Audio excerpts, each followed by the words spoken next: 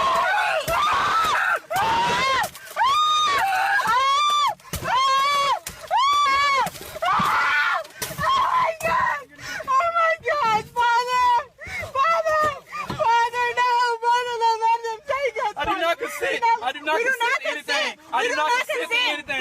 I do not consent to anything. We do not consent. I do not consent. That's yours, Sean. Gotta take a drink.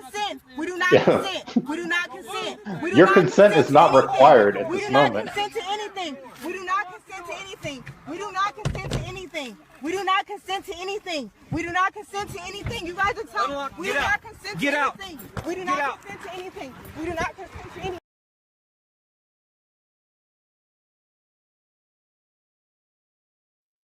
So how much fun was that? I'm thinking they were consented. What about you, Cliff? She said she does not consent to anything. Would she consent to being let go? I think that they were consented, is what I said. Yeah, that's kind of like, well, you and I were both in the military. You are familiar with being voluntold. Voluntold, instead of volunteering. Yeah, they're being voluntold to get the fuck out of the car. Yeah, I haven't been able to talk this whole time, but wow. Wow.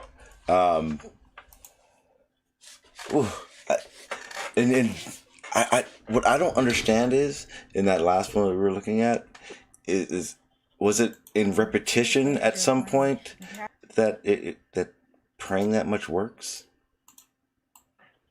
Well, you would almost think that it was running in a loop, but that was not a loop. That was just him saying this, well, both of them saying the same thing over and over. That at one point, honestly, about halfway through it, I thought, what if the cop just like left? What would have happened? That would be hilarious. That would have been at that one point where it's just like, okay, maybe I should start.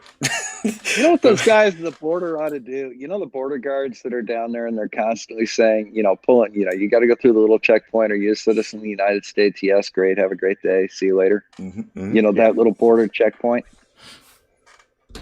I would just like to get one that says, I'm not going to answer that question. And have the guy just sit there and pause, goes, oh, okay, well, I guess you can go then. Have a good day.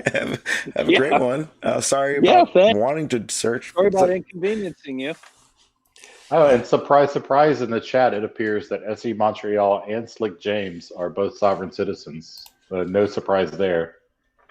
I remember that Venn diagram that you discussed? Oh, yeah. You know, I like Slick James arguing with an attorney about the flag, the fringe on a flag, which of course anybody that's Oh my ever God. even looked at any basic things on that says that has no legal. That has no legal. I mean, the courts have literally ruled on it, and they still try and claim that makes it a maritime court. So, Right. like pour a bucket of ice water on their head, or are you wet? Maritime court. Let's go. Yeah, well, at my last company, in our conference room, we had a gold fringe flag in the conference room. And I've asked several sovereign citizens, does that mean that company was under maritime law? They just go silent. That is literally decoration on the flag. You know what the gold fringe on the flag is? That is the wiggle the independent variable of sovereign citizens. It's the perspective of sovereign citizens. And you were talking about earlier where he was praying to like the Most High. I kind of do myself, probably a little different. I only talk about when I'm smoking though. But what view is that from? Where does that come from? Who like? I'm thinking that might be AEM or AME. Excuse me. Yeah, AME dyslexia, is what I would say. Yeah, dyslexia cure for found. Yeah. But that you see that in some of the fundamentalist churches in the South. You know, the evangelical churches down in the South. Yeah, because it was. Any idea where that video was from? I pulled it from Van Balen.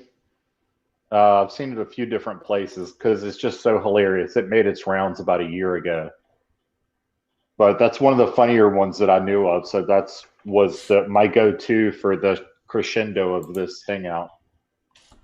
Yeah, that was amazing because like the one the guy you were talking about originally about the one that was praying to that was probably my favorite. Like Donald Trump. Yeah, the one was like, wait, what did he just say?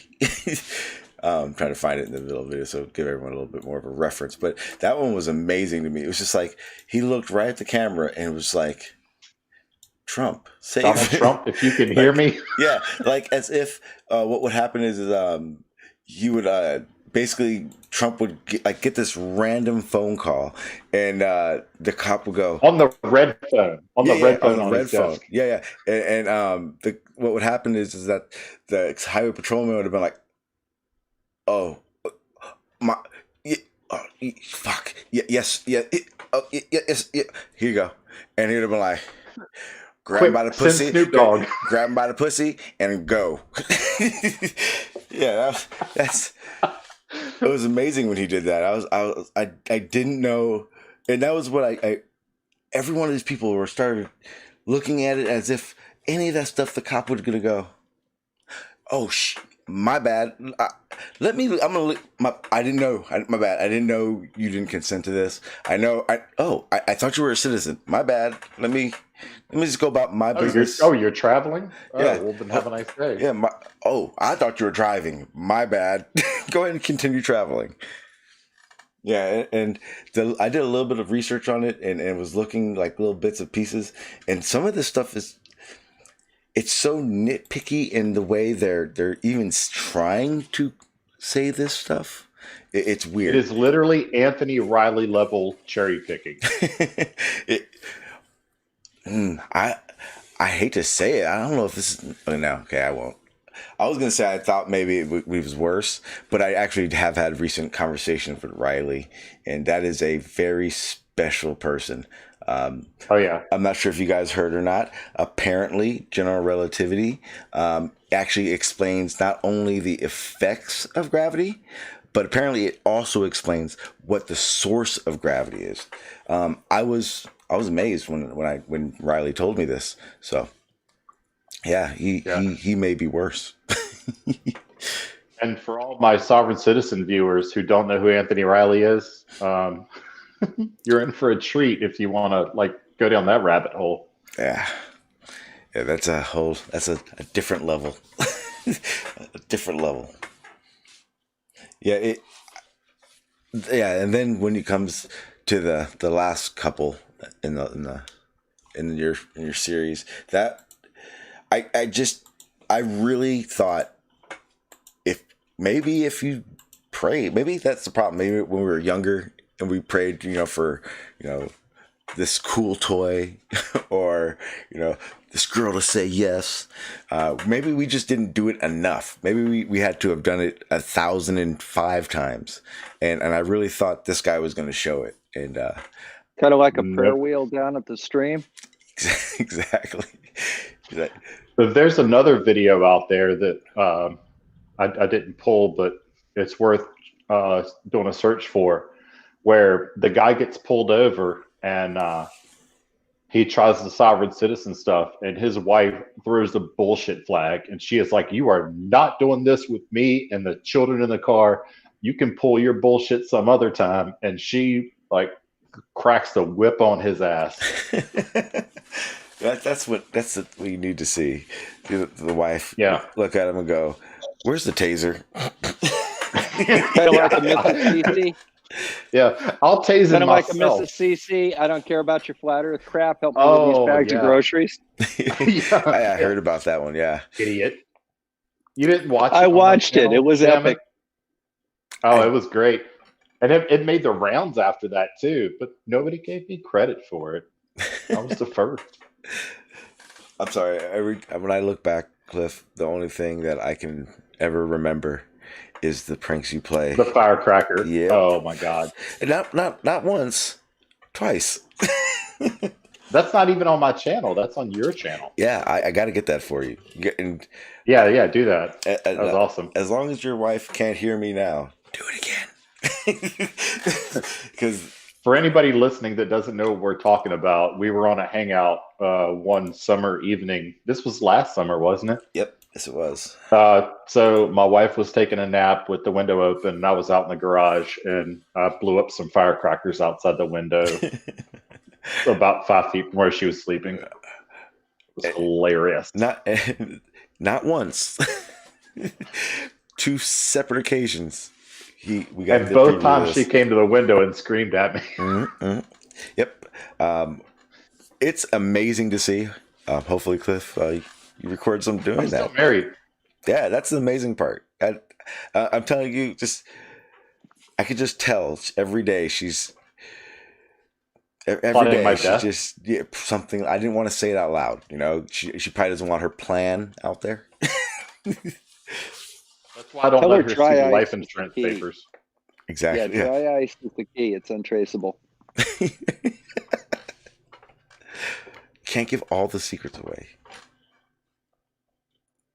Hey, Cliff, is halon traceable? I don't know, but I know it'll kill the hell out of you.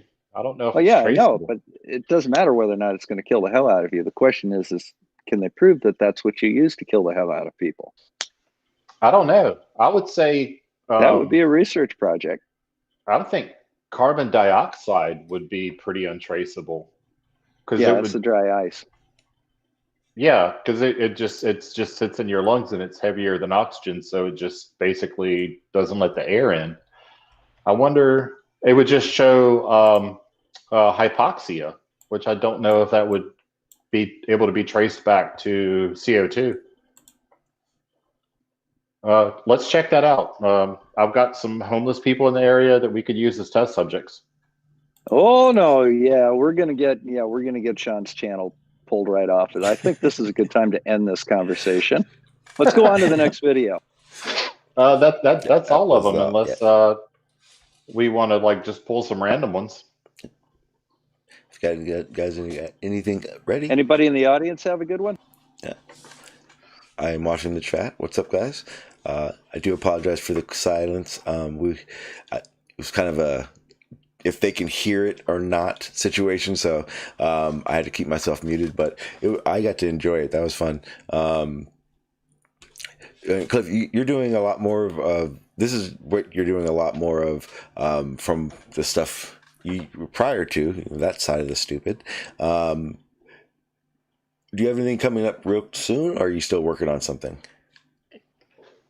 Yeah, I've got 3 videos from a lady who calls herself. She apparently believes that she's an empress, and I've got a 3-part video of her 3 successive days. Getting well, and in one of them she gets arrested, and that's the one that I'm working on right now. That'll probably be out maybe tomorrow if I get time, and then here in a couple weeks I'm going back on the road. I'll be in New London, Connecticut, and so sitting in the hotel in the evenings, I'll have time to make some more videos. So there's more coming. So everybody, keep your eyes peeled. Yep, and just for those of you who live under a rock, Schrodinger's cat and Dr. Bob the Science Guy, link is in the description right below, right under where everything's going on. Go ahead and click that and subscribe to him. Make sure you like all that good stuff. Dr. Bob, you got anything going on? I know you. Well, right now I'm kind of still working on my Spanish influenza / COVID-19 series. Mm-hmm. And I just finished the 3rd one on that. Now I've just got to do some of the production work on it, and then I've got one more to do, and I'll have all of Spanish influenza done. And I'm getting ready to start a series on Mondays when my current series ends. That is going to be how rational people can counter flat Earth arguments. And what I'm doing is I'm using examples of what I've done and what others have done to show a typical flat Earth arguments and how you take it apart. Yep. And that way there, when you get people that are not as familiar with the debate style that flat Earth responds to, they can actually look at these things and get some ideas on how they can counter some of the nonsense they hear in flat Earth chat rooms and such. Awesome. Yeah, I think that's a definite must. I think instead of, I've been kind of talking about it, I kind of think we're at the point now where we know nothing's going to be said, so it's time to either, put up or shut up, I guess you would say, right? I mean, it's one of those things now where we're talking to the same people, and it wanting the answers is completely what they're supposed to be in it for, yet they're not gathering answers. So I think that's a real good thing to showcase that, it's not so much what they're saying, it's how they're saying it.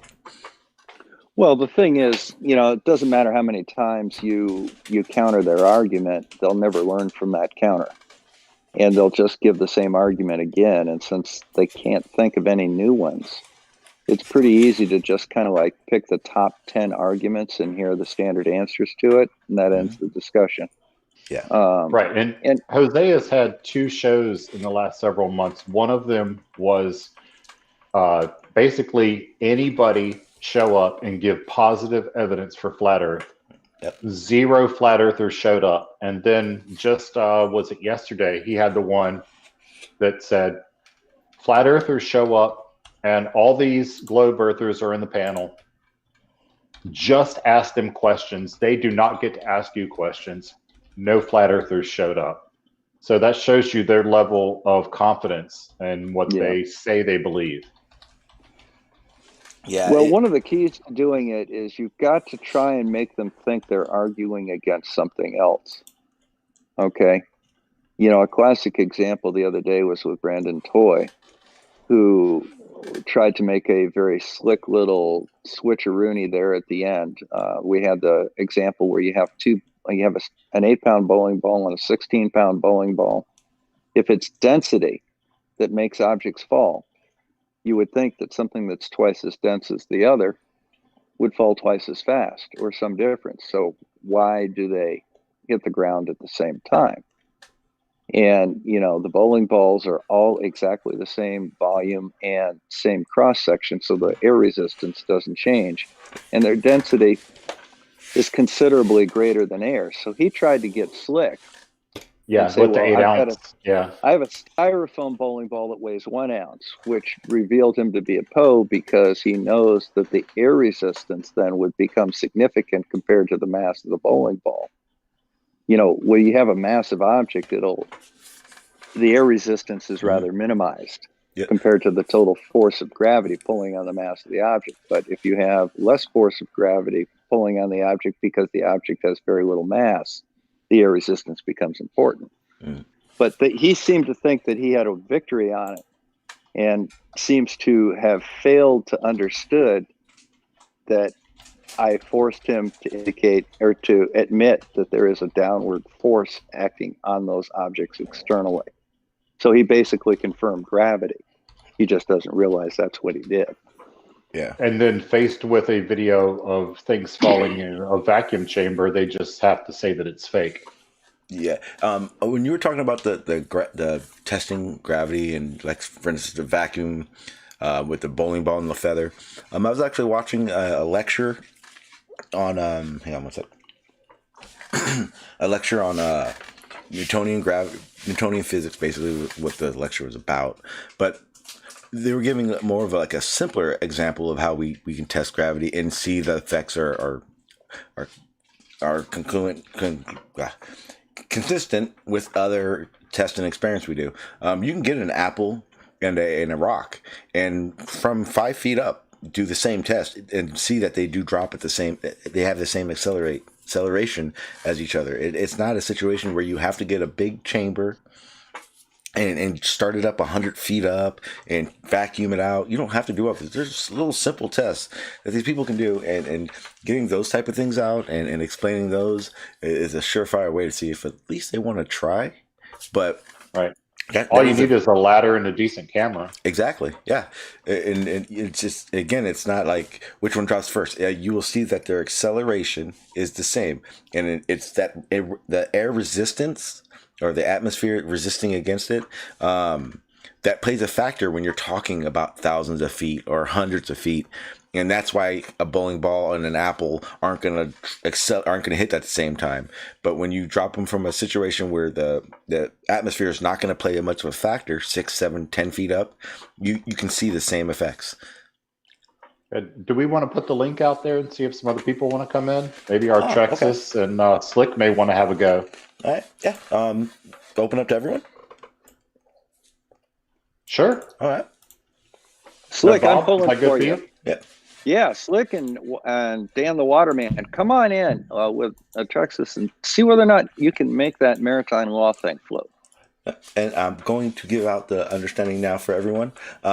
Just so everyone knows, this is their show. This is their platform. So at best, I can make it so if everyone's talking at once, it's not going to be good for their audio. So, but when it comes down to it, this is not the Truth Army platform at the moment. So they're running the show, just so everyone understands. Yeah, thanks. It was a little difficult because you can hardly hear the presentation. Yeah, on this end, and there's this huge delay, and it's very choppy, and it's kind of difficult to follow along. So you got to follow along on your phone, and then you've got to try and respond in here, and there's 30 seconds difference. Yeah, it's a pain in the butt. It's again one of those things where so you pick the right hangout for what you need, and Meet versus what I have it's not. I don't know why it wasn't working. The good part is that when you go back into it and you go to your channel, everything on YouTube was playing smooth though. So yeah, exactly. And that echo had like no one was hearing the echo. It was just you guys that would hear it, But that was just the way my audio was running and how I had to play with it. What is up, our Exis? How you doing, sir? What's up? Hey, thanks for stopping in, man. It's good to see you. Hey, how's it going? I'm not sure if we've ever talked live before. How's it going? Pretty good. I had to jump at this opportunity to participate. Yeah, perhaps we could do a collab sometime. Of course. Yeah, I always like that. I always like that gold fringe thing. I'm not an attorney, and even I know better than that because I've actually seen a case law for it. A lot of it they do. A lot of I make comparisons to. They do operate very ritualistic. They really lean on symbolism, phrases. It's almost like the equivalent I've seen is people say it's like almost like a magical incantation that if they say these words, these phrases, then somehow, somewhere, the law is going to suddenly click and they're going to get everything that they wanted because they said something the right way. And yeah, the magic words. You got to have the magic words, and you got to hold your mouth just right when you say them. And in art, it's kind of sad in a way. It really is, because they make why are you getting your family tased? I mean, seriously, because you're being an idiot. You don't need to do Or getting that. tased in front of your family. Like, who would do that? Yeah, I'm not sure if many people knew it or not, but it is a common thing to happen, that you relieve yourself when you get tased enough. It's not a good look. It's not a good look on people. Just probably think about that before you. I think the issue, I think a lot of it is that some of these, I do classify some of these groups as like there are con artists, there are true believers, and there are marks. And in many instances, a lot of these people are marks. And a lot of these people are cons. And what they do, they try to sell this information for a couple $100, and they prey on people who are in a desperate situation, like they are in trouble with the law, they are dealing with a very nasty custody case or divorce, they are in the middle of foreclosure, and a lot of these gurus, these con artists come in. It's like, hey, I can bail you out buy my kit for $300, $600, $900. I can get you out of that foreclosure. I can get you out of that traffic ticket. I can get your kids back, or I can get that child support taken out. And most people who are in a desperate situation, who may not be able to afford counsel, they try to go to these gurus who sell this information. And I think that's where you end up seeing a lot of these people who are in desperate situations ultimately succumb to a taser or get 30 days in contempt. Indeed. And I know that you know this name, Artrexis, but for everybody else, a gentleman named Anthony Troy Williams was just found guilty in a mortgage scam. Oh, yeah. No, just a few days ago, he was found guilty. I heard about that. No. Actually, no, he was found guilty earlier. He was just sentenced a few days ago. He ran a mortgage scam where he said he could cut your mortgage in half. And what he had people do was start sending him half of their normal mortgage payment, stop making their normal mortgage payment, and said, if the mortgage company calls you, just refer them to me, because that lien has been satisfied. Of course, all these people had their houses foreclosed on, and he's in federal jail now, hopefully getting pounded in the ass. Damn, that's real. He was previously found guilty in Florida for practicing law without a license. He was sentenced to 22 years of probation, which is something even I haven't even heard of. I heard of a probation sentence of that long. But he often portrayed himself as an attorney, as what he called a private attorney general, which is, oh my God, it's really complicated to explain, but it's not really a thing. It's a thing in a very, very, very limited circumstance. And that's exactly how these guys operate. As you guys have already mentioned, they are cherry pickers to the extreme, and they will cherry pick every single thing that they can to support their arguments while ignoring anything contradictory. Is that similar to the U.S. Postal Court? Oh, yes, God. It's kind of the same. It's along the same lines. Where they have the guys that mathematically calculate the grammar of your motions. Syntax grammar. Yeah. And they just walk in and say, I've got a lien for your property. It's mine now. Get off. And Artrexis, you covered this topic as well, right? Yes. All right. Yeah. So just so everyone knows, I also put his link in the description. The video I was talking about earlier in the stream, but when we kind of got started about the this super crazy ass lady, our friend here, Art, is where he's the one who was showing that one at the time when I got to see it, and it Gail. Gail, it blew my mind. She's not a sovereign. She's just insane. That woman was insane. Let me go ahead and read a super chat real quick from Anamorphic Mind. Thank you for that super chat. He says, per the First Amendment, I'm here to audit this stream. Good luck with that. Yeah. And have fun. Mm-hmm. And did anybody in the chat notice that as soon as Sean put out the link to join, Slick James fucked right off? Yeah, I don't think I see. Yeah, it's been a minute. But yeah, I like how I knew he was going to do that. He constantly citing the whole Roman civil law, and it's again, this is all stuff that I've actually done my own personal type of research on. You know, kind of delving into the very, very origins. And I think you asked that, Sean. Well, where did this all start? Mm-hmm. And to the best of my knowledge, it started around the late '60s with the old school posse comitatus groups, the white supremacist movement. the white supremacists. Right. They were. I mean, there's a reason why they emphasize on the 14th Amendment and try to claim that the 13th Amendment is something entirely different. They're not big fans of it, and you wonder why where their origins come from. Mm. Well, the thing is because we have a few in this small little community that we sit on over here, for Matrix Media. It's one of those things that I realized talking to him. They give you this is how it works, and then when you actually go and look into it, you can tell they've nitpicked little pieces of it that sound grander, like it would work in a fake world. But when you really read what these amendments say, it's clear that they're nothing like these people are trying to claim they say.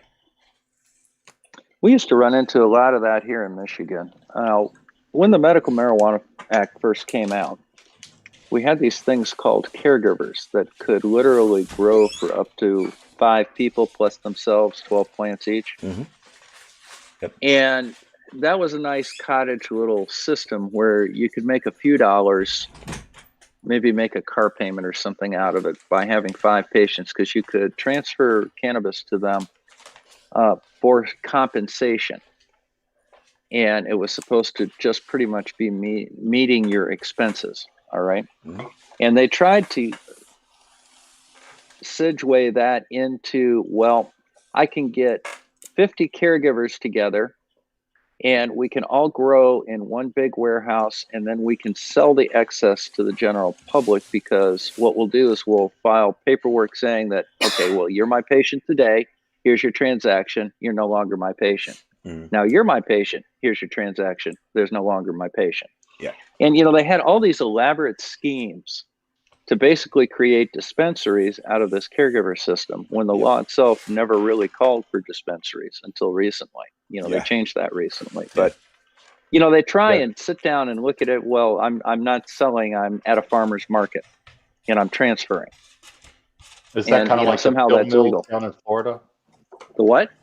The pill mills where they would operate out of RVs and give people oxycodone?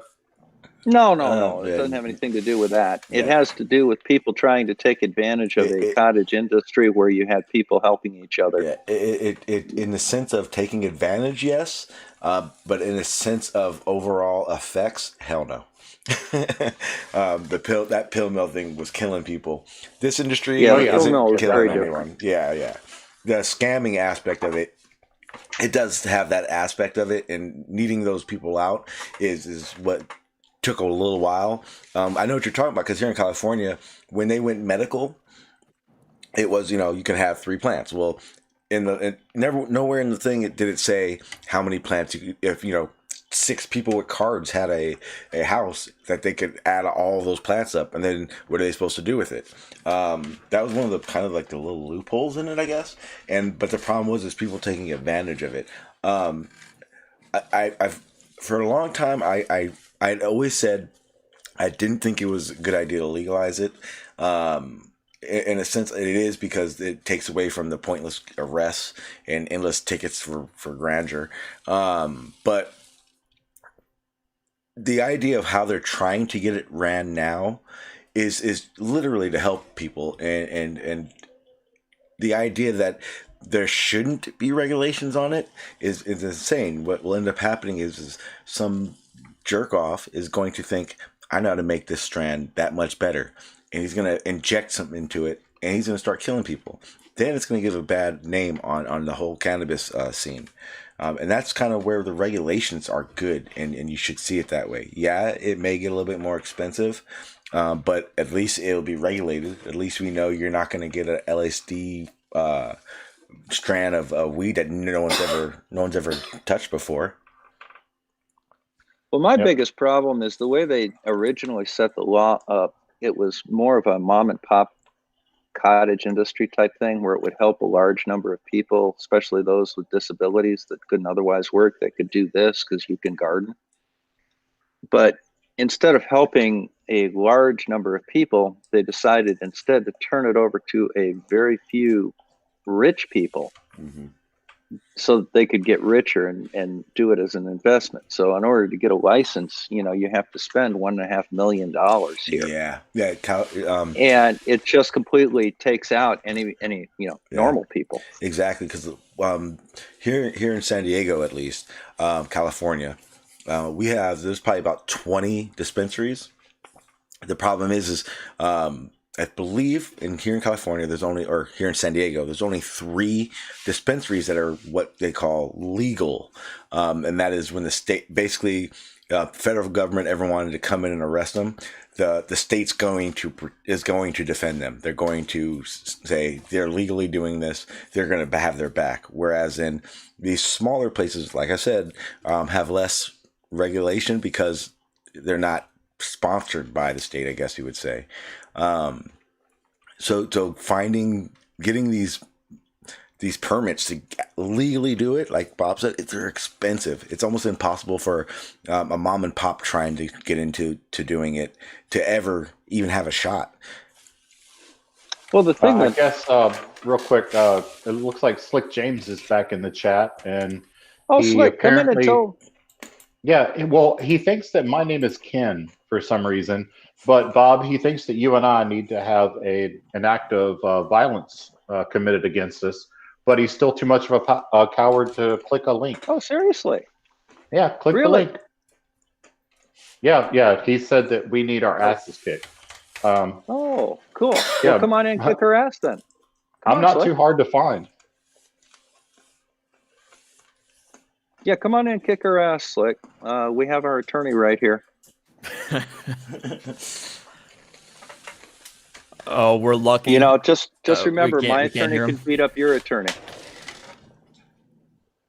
Well, I don't think you need to join to call me an ass, Slick. I think you just did. So let me respond to that. Let me see.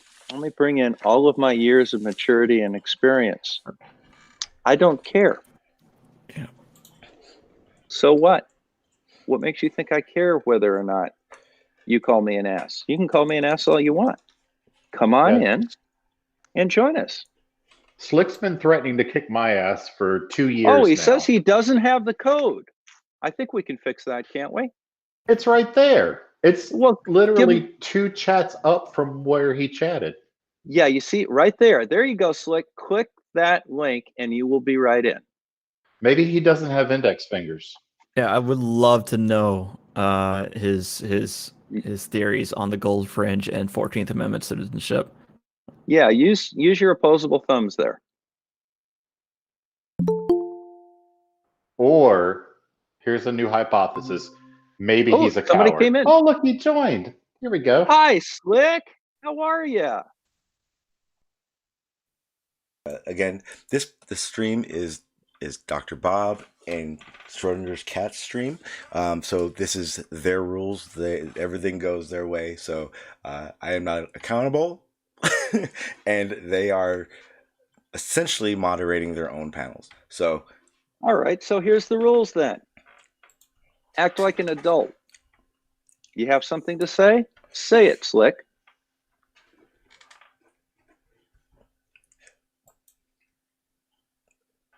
Well, Cat's got his tongue. Well, at least I'm not the least educated person in the chat anymore, or in the call anymore, because I only have a master's degree. Well, he's got his mic on, but he's not talking. Now his mic's off. It's that index finger again. Oh, now his mic's on. Now it's off. We're Oh, pulling this is for you, fun. Slick. We're pulling for you, Slick. Oh, now it's off. Check There. 1, 2. Well done, There we sir. go. Well done. Got you loud and Welcome clear. to I the knew you could chat. do it. I was pulling for you, Slick. I had faith. Now, what did you have to say a few minutes ago there, big time? What's on your mind, boss? Well, you said- None of us are you called said- big time. So to whom are you referring? Which big time? Either one of you. There's three of us. You both got big mouths. Which one of you want to step up first? I'm right here, I would Chief. propose that Bob and I mute and let you talk to our trucks, because I think that would be the most entertaining. You can do that too. Put him on. He's right there. How you doing, buddy? How Show's you all doing, yours, Slick? brother. What's up, big timer? What's going on with you? Hey, how you doing? Yeah, what's that? What's that? You know, same old, same old. What's all this stuff going on that all this mouth is happening? All this what now? All of this mouth is going on from Bob and his boy Cliff, and I guess you're supposed to be the know-it-all attorney or something like that. I try to be, yeah. Okay, well, what do you know about maritime law? I know it only operates when you're at sea or in a coastal area. It has no business in a traffic court. I do know that. Okay. The word citizenship. Do you know what the word ship means? Are you suggesting that because ship is at the end of the word, it has to do with a ship as in a boat? No, just let me ask you this. Where do you find ships? Depends on what you're defining as a ship. The ships that's in the water. Where do you find them? Well, if you're talking about a ship as in a boat, then a ship is over in the water, in the ocean, yeah. Or it could be in a lake or a river. That's why it's called citizenship. Oh, sweet Because Jesus! It's maritime law, dude. It's You not think right. so you think that because ship is at the end of a word, it has to do with maritime admiralty? Is that the logical train of thought you have here?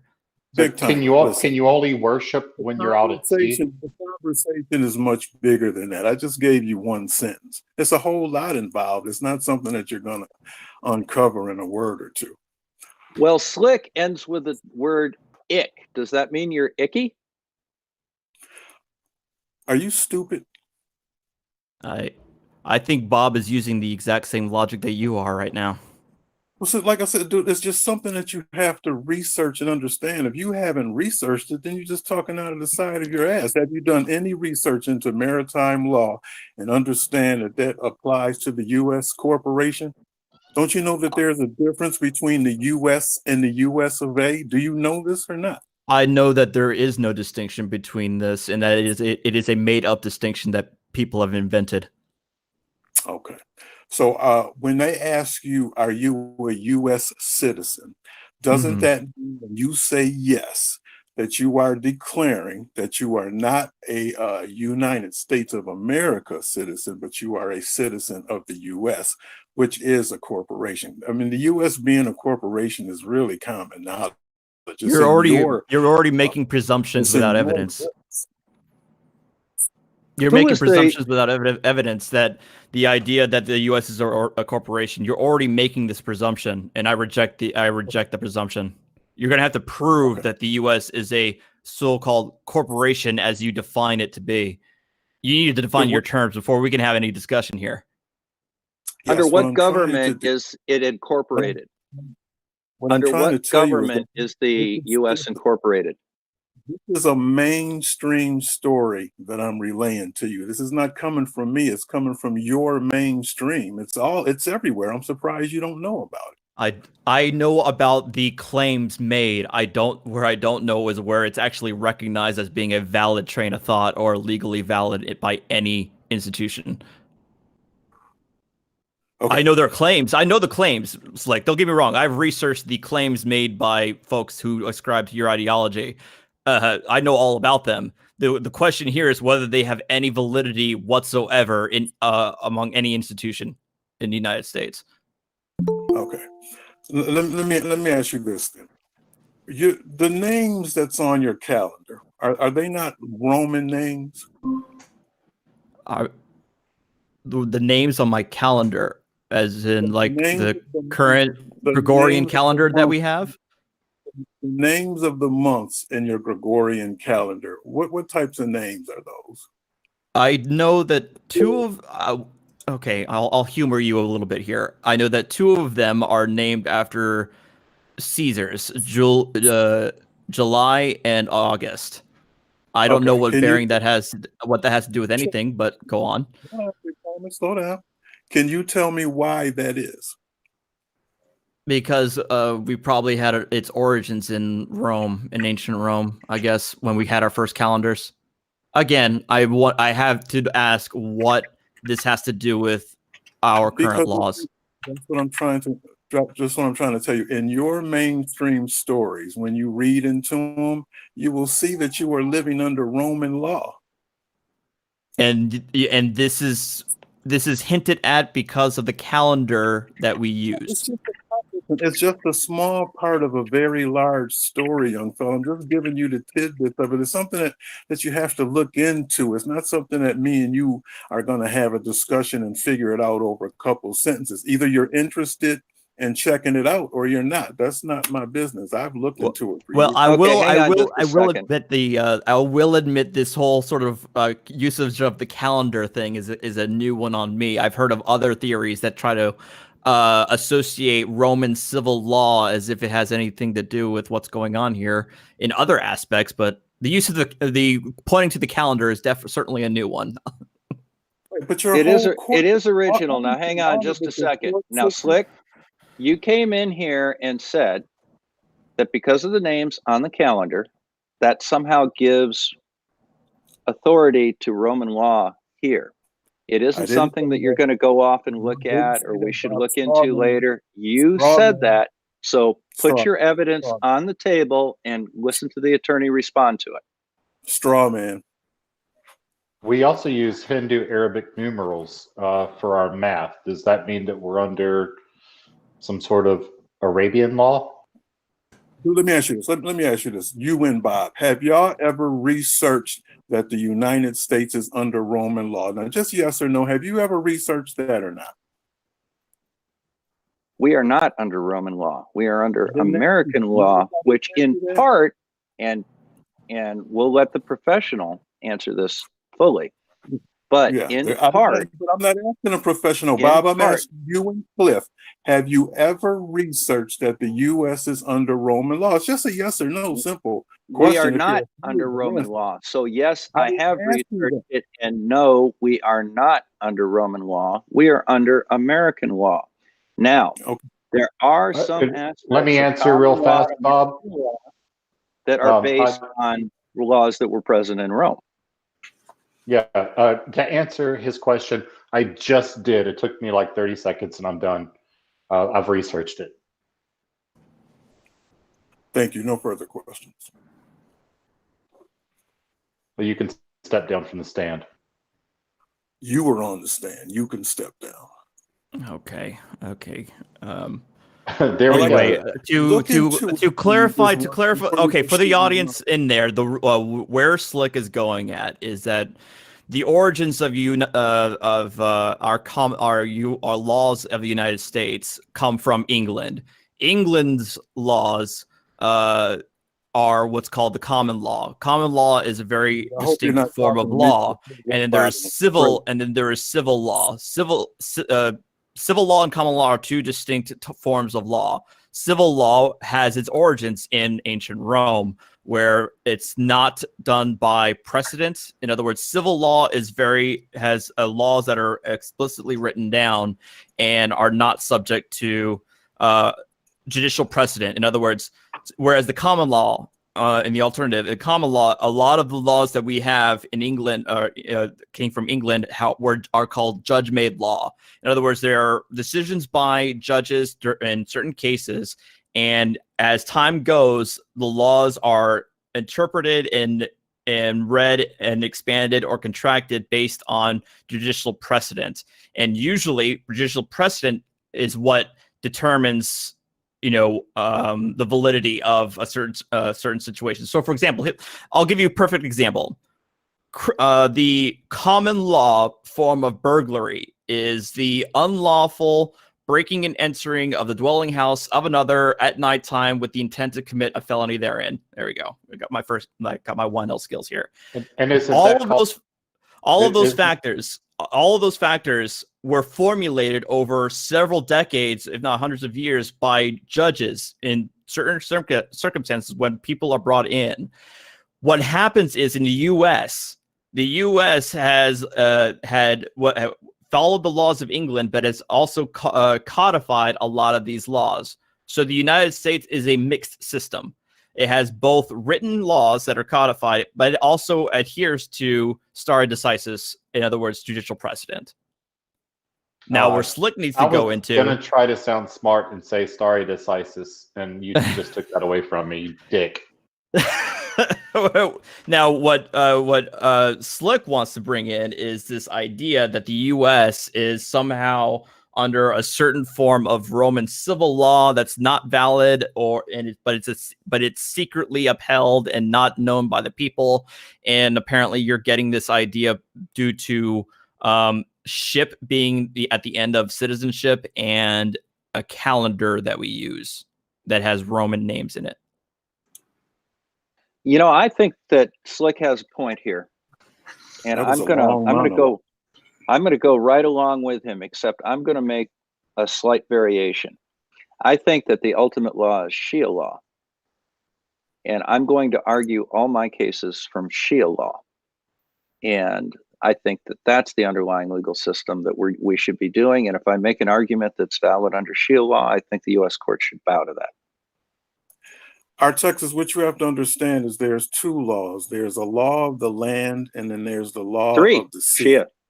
Now, the law of the land is the one that's under the Constitution. The law under the sea is the maritime law. That's the law that you live under when you have all caps in your name. Now, this is your story. It's not all caps. Take a drink. If my story is incorrect, then I'm just going by your story. Does your name have all caps in it?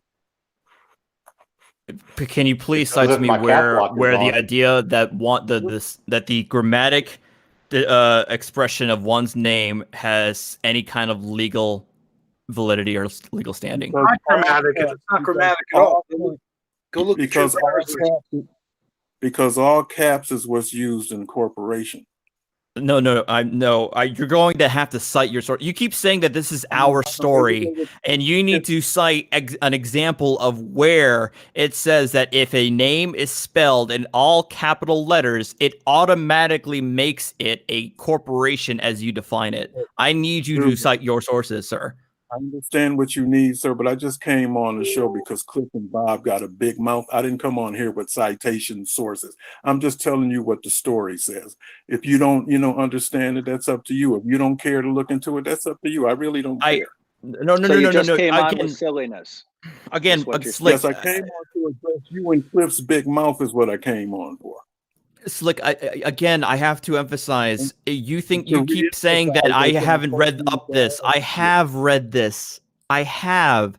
The problem here is I have seen zero evidence of its validity, of any institution, courtroom, or state law, anything, anywhere that says that, yes, at some point in our history, spelling one's name in all capital letters delineates it as a corporation and rather than a natural human being. I have not seen that. You need to show where that is actually has that ever been held as valid.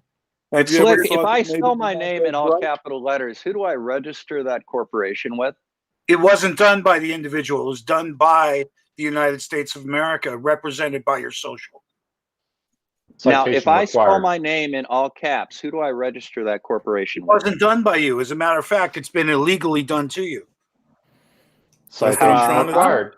Again, Dan and Slick, anytime someone has tried to make this claim, make this argument in any sort of proceeding has been rejected outright. You need to show where in the where this had any kind of validity for me to say that yes, this is what the actual case is. What section of the Constitution says that, Dan? I didn't. Like I said, I didn't say it was lawful. What section of the Constitution says? I didn't say it was legal nor lawful. Then where is it in the Constitution? Well, we're not saying it's written. We're saying it's in practice. Okay, and that is where you need to provide the evidence. You claim that this is something that is actually in practice. In any of my research, and I've been researching this thing for years, I have never seen this in practice.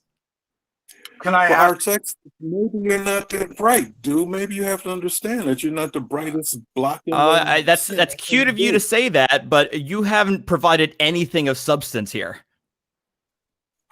All you have is your story.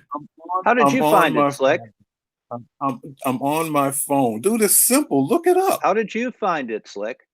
He went to YouTube University. It's all over the place. Yeah, it's the language of contract. Tell me one place where it is, and I'll go look it up for you right now, and I'll provide that for you so you can make a good argument. You can make a good argument here. Bob, I'm just on my phone. I just came Great. on. Tell me where you found it. I just came on to tell you and Cliff that y'all need your asses whooped. I didn't come ready with citations. You didn't come ready to whip our asses either because you didn't bring anything with you.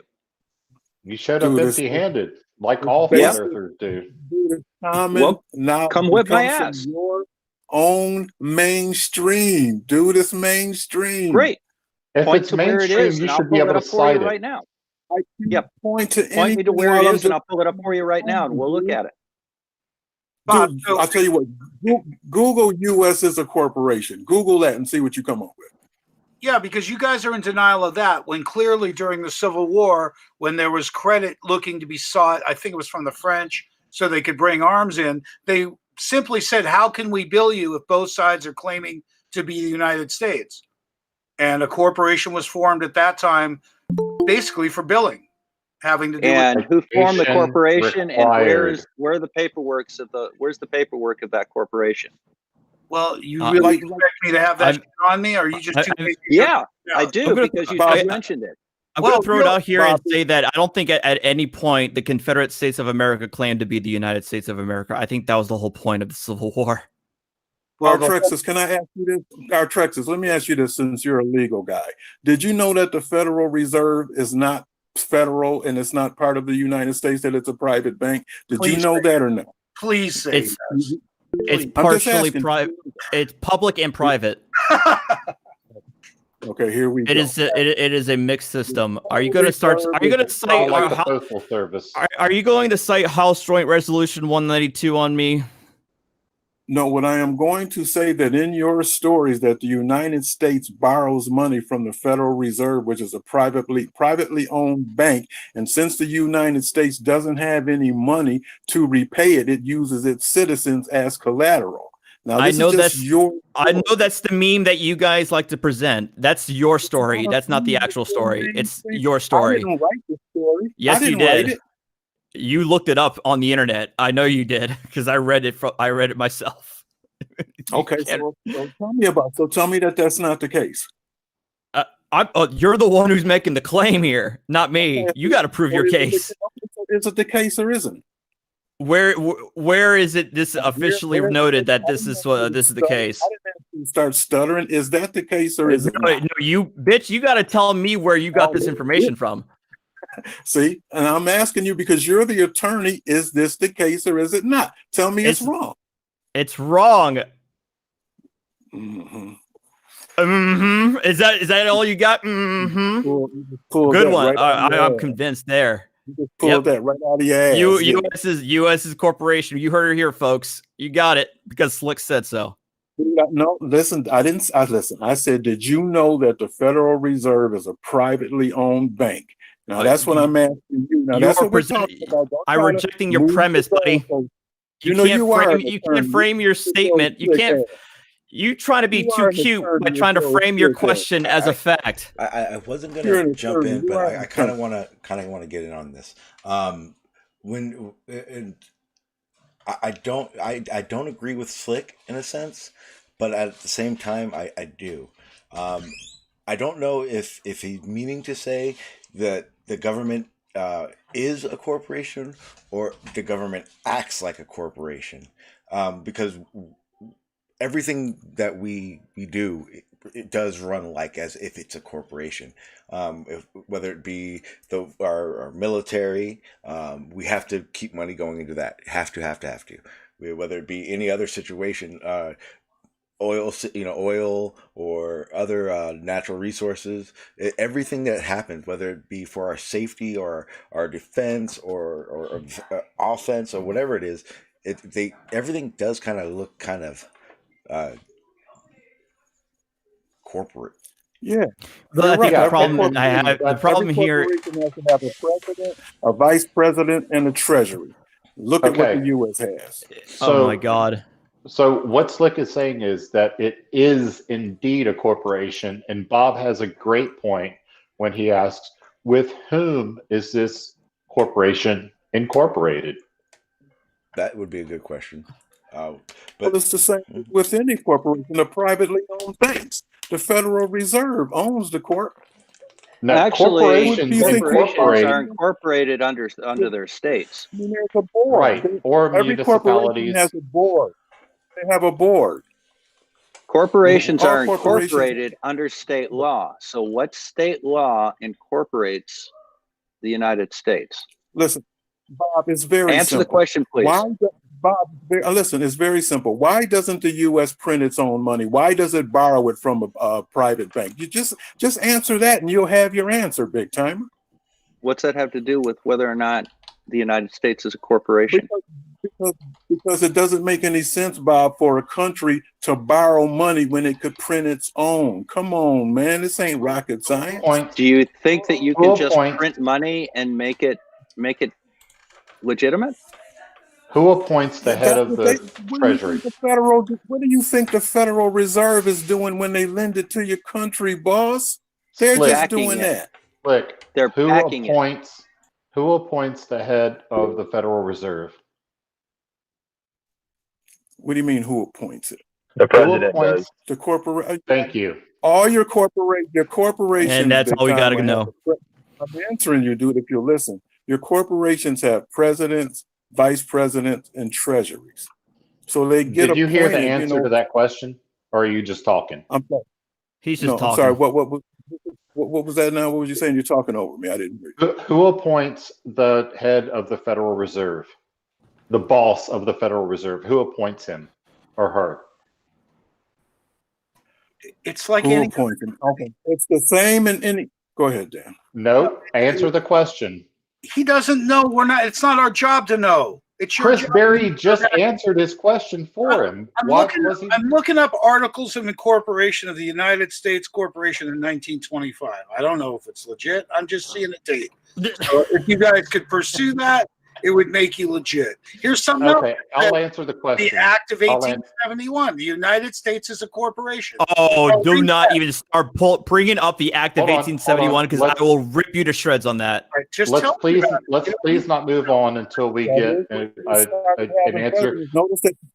Notice that you Slick. started having presidents in 1871. All corporations must have a president. In 1871 is when You were advised when you came on Now that am I correct in that? this chat belongs to Bob and I. I haven't been talking a whole lot. I just want to point out that the head of the Federal Reserve, the boss of the Federal Reserve, is appointed by the United States president. Okay, now you can spew your bullshit. Okay, the president, yes, and the president is the president of the corporation. That's what a corporation has. It has a president, it has a vice president, and it has a treasury. That's what I've been trying to tell you. I don't know what point you're trying to make. Dan, have you works for actually the corporation. Dan, have you actually read the Act of 1871? No, I'm reading where the president only nominates the chairperson. So you guys are full of shit. Okay, so why bring up the Act of 1871 for your argument when you never even read the actual text of the legislation? You were asking one, and I was trying to pop up some research so we don't get full of shit. See, because I'm reading right here. The chair is nominated by the President of the United States from among the members of the Board of Governors, right? So it's really not. And how is that codified? I can't quantify anything with you.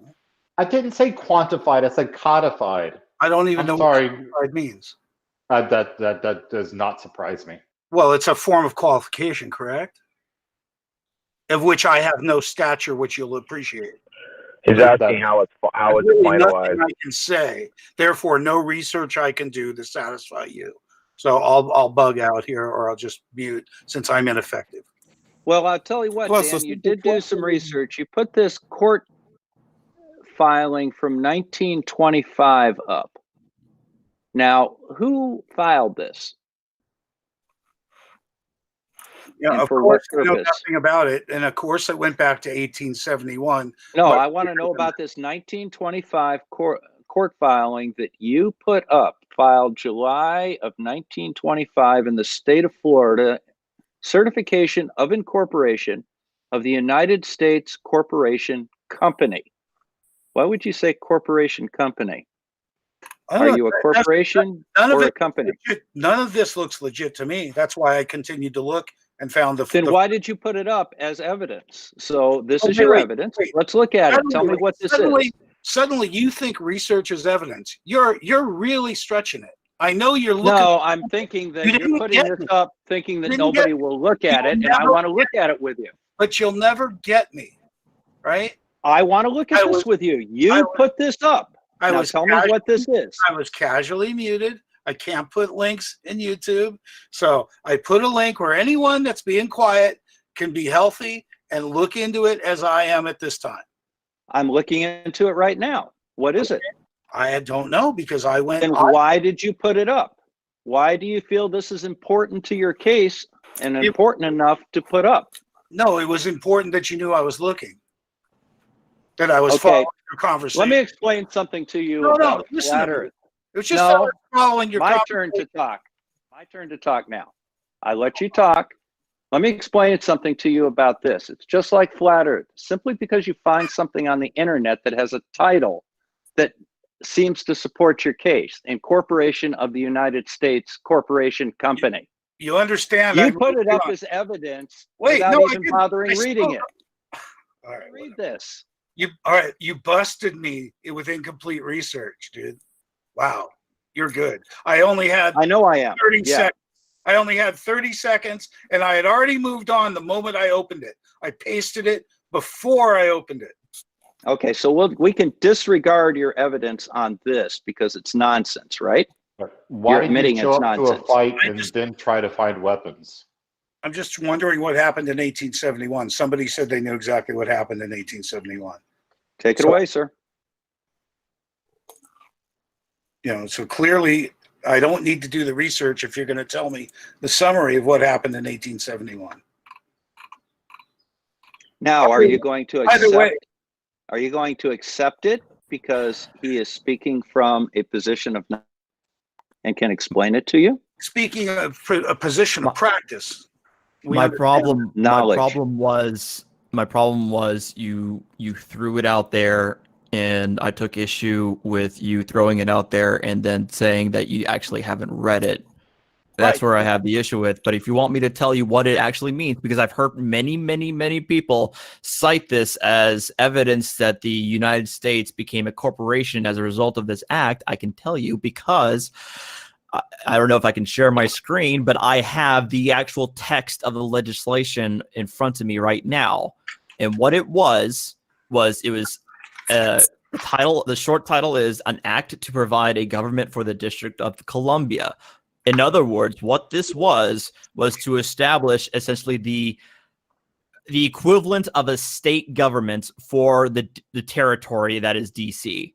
Right. Isn't this where they annexed Georgetown and Yes. a couple of other small? Okay, yeah. Basically, it annexed Georgetown. It took away Georgetown and another town that was in this territory, and basically incorporated it into all one single entity. It was for the governance of that entity. It did not turn the whole United States into a corporation. And one of the reasons I know that is because this act was later repealed in 1874, and by another law that did another rework of how this territory, this region, was going to be governed. And then that one was itself overturned in 1960 something into the current Washington D.C. municipal governance that we know today. It has nothing to do with us asserting that the United States is a corporation or that it only has jurisdiction in this sort of territory. Nothing to do with that. It created a governing territory, the equivalent of a state or a municipality, and that's all it was. And I was able to learn all this, and I'm an engineer. I got nothing to do with law in my education. Why couldn't you guys figure it out?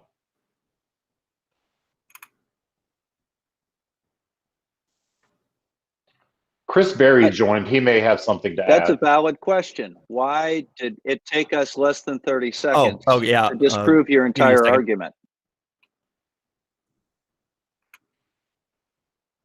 You expecting me to break through the crickets because I'm reading about the Federal Reserve fallacy you guys are just putting out. We're talking about maybe Chris Berry wants to chime in. We're talking about the Charter of the Corporation of the United States. So why did it take us less than 30 seconds to demonstrate that that's not the case as you are presenting it? It's a very different case. Demonstrated it to yourself, and what and to you. Whether or not you want to accept it is not our problem. What's there's the facts.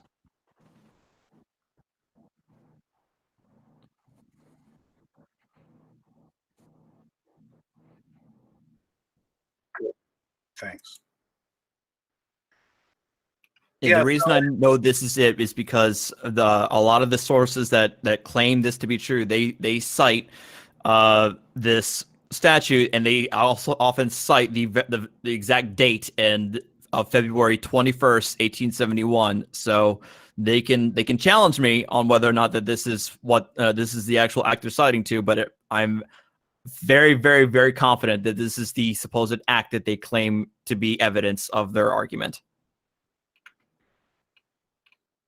I would just have to, without knowing anything, I would have to look at my driver's license in all caps with question, just as I look at the fringed flag with questions. And for you to assume that it's meaningless in both cases is preposterous. They don't know. Why?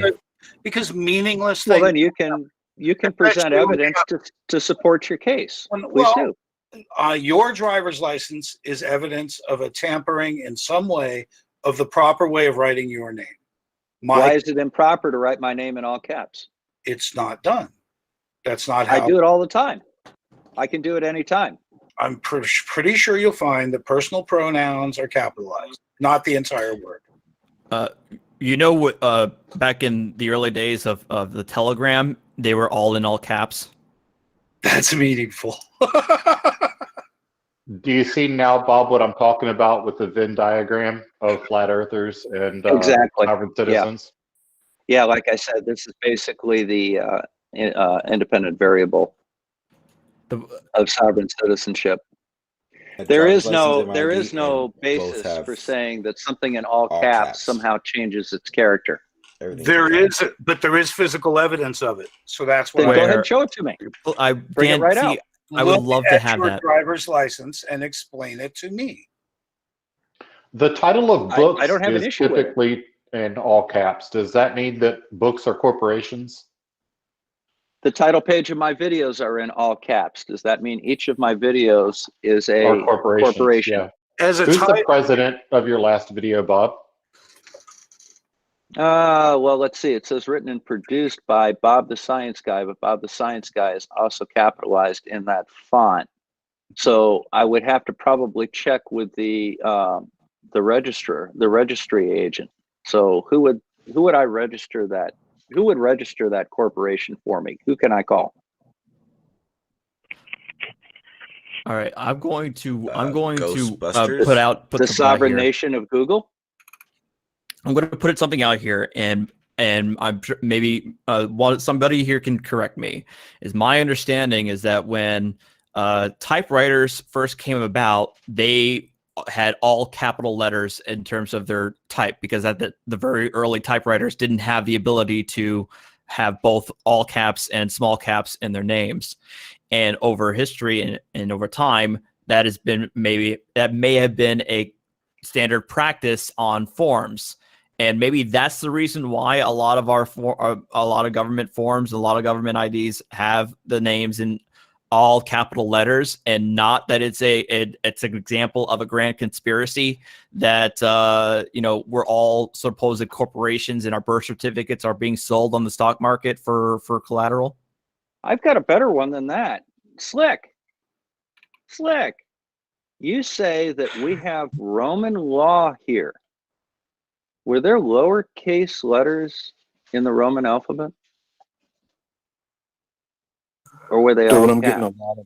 getting a lot of roboting, so I don't really it's hard to follow you. All right, let me be nice and clear again. But no, I can hear you. Were there lower caps? Were there lowercase letters in the Roman alphabet as written in Rome? Can you show me a column that has upper and lowercase letters on it? No, I can't. No. Okay. Is there a point? Does your question have a point? Yeah, and I just made it. Thank you. I'm talking about corporations. Corporations in the U.S. are uses all caps according to your mainstream stories. Okay, great. Show me where it says that. And show me where by using look at any corporation, look at any corporation name and see if you ever see any small case letters. How's that for you? My corporation name has small case letters in it, and it's definitely a corporation. What corporation? My business has got lowercase letters in it. Yep. Bob is a business owner. What business? What business? I have a medical practice. I have a professional liability, limited liability corporation. It's an S corp. You're just talking out the side of your ass. You ain't got no damn business. He does have everybody knows that Bob is a business owner. Where is it? Produce it. All right, can I make a comment?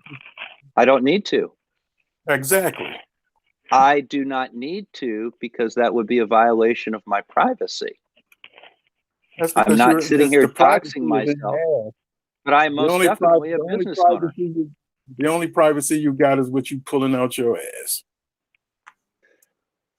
Okay, now Slick, I'm going to tell you right now, that's going to be your first warning for an ad hoc. Don't do it again. Asshole. I second that warning. So we're going to. So now you have 2 warnings. We're going to call it. No. I seconded the first warning. Slick left. Yeah, he also just said drop dead asshole, and then he left. So yeah. You guys go ahead, Chris. You've been waiting. Just no fun. No go problem. ahead, Chris. I've been listening. So I have to confess, I don't remember as much about this stuff as I did like 10, 15 years ago when I first came across it. But listen, I'm sort of split kind of down the middle as far as like its authenticity. I have questions, of course. So first of all, I understand the mentality of the sovereign citizen. In other words, more than likely for most of them, I would say, I don't want to overgeneralize, but I believe most of them believe that they have been oppressed to a point more than they feel necessary.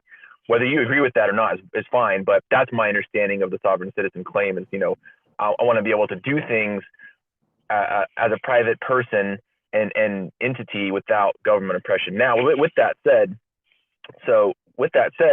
the claims of all these things as U.S. a corporation, when you're born, on the back of your birth certificate, there's a number, and that goes to the Federal Reserve, and you're registered, and there's $1 million bond put on your name. That stuff, I don't know the veracity to. My question would be, why would the Federal Reserve take on $1 million bond for someone who's more than likely not going to make that much money, or ever have that much money to pay back this enormous bond? What's 350 million times $1 million? Whatever, it's a big number, right? where's this money coming from? 350 million times a million, yeah.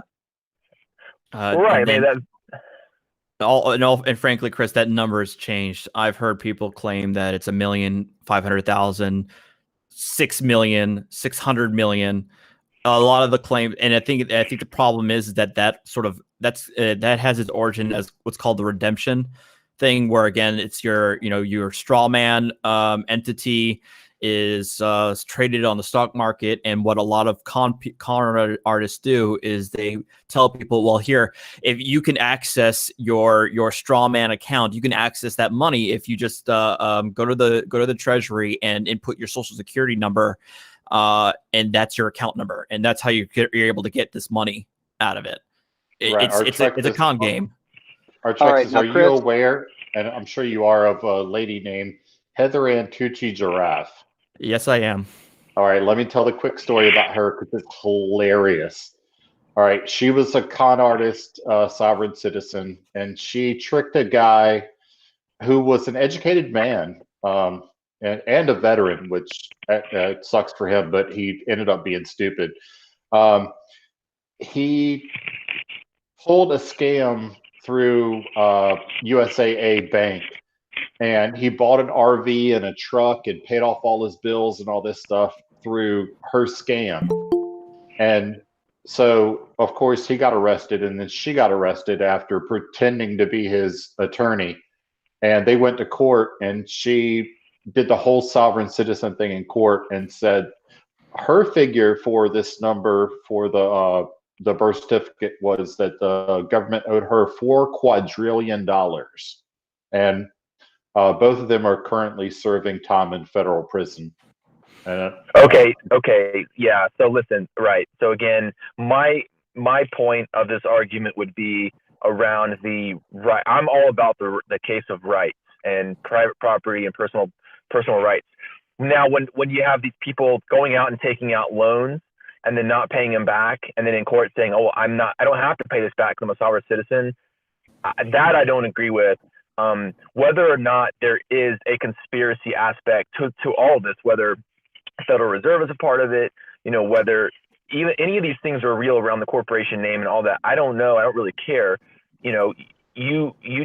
I don't see what that has to do with paying back a loan personally. Maybe I don't know all the story, but again, for me, it's more about the rights side of it and what people claim that they are, that the government has overstepped its bounds, in other words, in certain areas at least, and versus all the financial stuff I could see as being a total hoax or a scam. But that's where I kind of see the line being split. Okay, so is there anybody on this panel who's against personal rights? No, I didn't think so.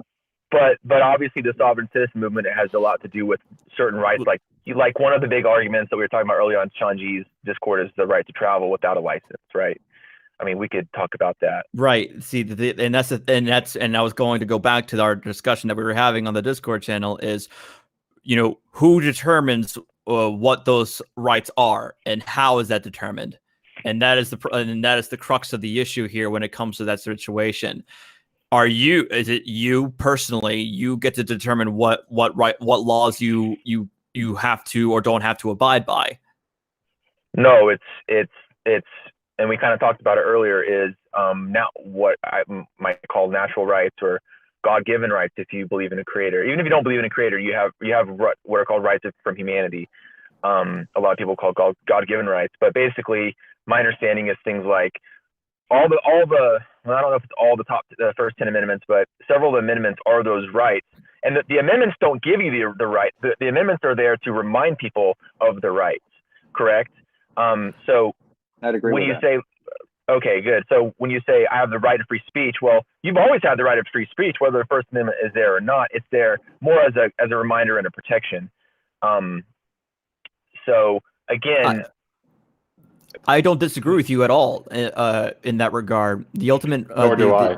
The issue is determining, how are those rights that are enumerated in the Bill of Rights, how are they interpreted in certain circumstances in terms of, as we said, requiring a license to operate to drive a car, or whether or not you are allowed to openly incite a crowd to commit crimes or to injure somebody or to threaten somebody. You know, those are instances where who determines whether or not that is a breach of that is a breach of the law, or whether laws that are against those against those things are an infraction upon those First Amendment, those Well, I can answer that. rights. So I can answer that. Okay, you want to go first? Or you want me to go first? No, go. You're our guest. You go ahead and go first, Chris. Yeah. So my answer is simply: does it infringe upon another's right? So if I yell at you, I don't infringe upon your rights. If I tell someone else to hit you, I've infringed upon your rights because they hit you. Or if I start, a mob or whatever, right? So I can own a gun, and that's my rightful duty. Now, the moment I use that gun is where the law would come into place and say, okay, well, that was a rightful use of it, or it wasn't a rightful use of it. Like, I infringed upon your rights, and I shot you when I had no, lawful right. In other words, say self-defense. So usually in those circumstances of people, I don't fully understand what people say. Like, well, when is your right? When do my rights trump your rights? Exactly that. When your right trumps my right, that's unlawful. My right to swing my fist ends at the tip of your nose. Exactly. Correct. And as far as my point on this, Chris was able to, he was able to express it as well as I could. And I'm in total agreement with what Chris said. The Bill of Rights, life, liberty, and property, in our Constitution listed as life, liberty, and the pursuit of happiness, are God-given rights, so to say. But there are limits to them, to the point that you cannot infringe on somebody else's rights by utilizing your own. That's the limit, the balance that has to be there, and that's where the law comes in. And I think let me say one thing real quick. I am lucky enough that I own 25 acres of land, and I can drive on that land all day, every day, 365 days a year without a license, and the police are powerless against me. I could drive as fast as I want. Once I go onto a commonly owned municipal or state-owned, or highway street, that's where the law can intercede. Also, we're joined by Sean Smith and Carlos, if Bob is in agreement, if they want to chime in. Well, I'm fine. Yeah, I'm fine too. But my question for Chris, since he seems to know something about this, and I'm very interested in his opinion on it, what exactly is traveling? How do you see traveling? How would you define that? Okay, so I mean, look, I'm probably going to have the boilerplate answer that we've all come across in the research on this topic, and that is the different. And again, it's been years since I've researched this, but my understanding, of course, was the delineation between travel and then what you'd call commerce, right? So if you're traveling for a business, I believe then you would need a license. But if you're traveling for private reasons, then in the theory, of course, is you wouldn't need a license. I would tend to agree with that because, again, I believe you have a right to travel or what I would call unmolested travel, meaning just like owning a gun, nobody can tell me that I have the right to own the gun. I just inalienably have the right to own a gun, like I inalienably have the right to travel. And if my choice of travel is in a car, I believe I should be able to do that without paying the government for the privilege. See, that's where a lot of these things come into play. Is I have to buy back my right of travel by paying, even though it's a small fee, I get it, still a fee, the right to travel via a license. Not with a gun, though.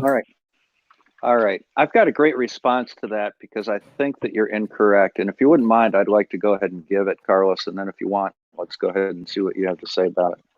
I think he's correct as well, but go ahead, Bob.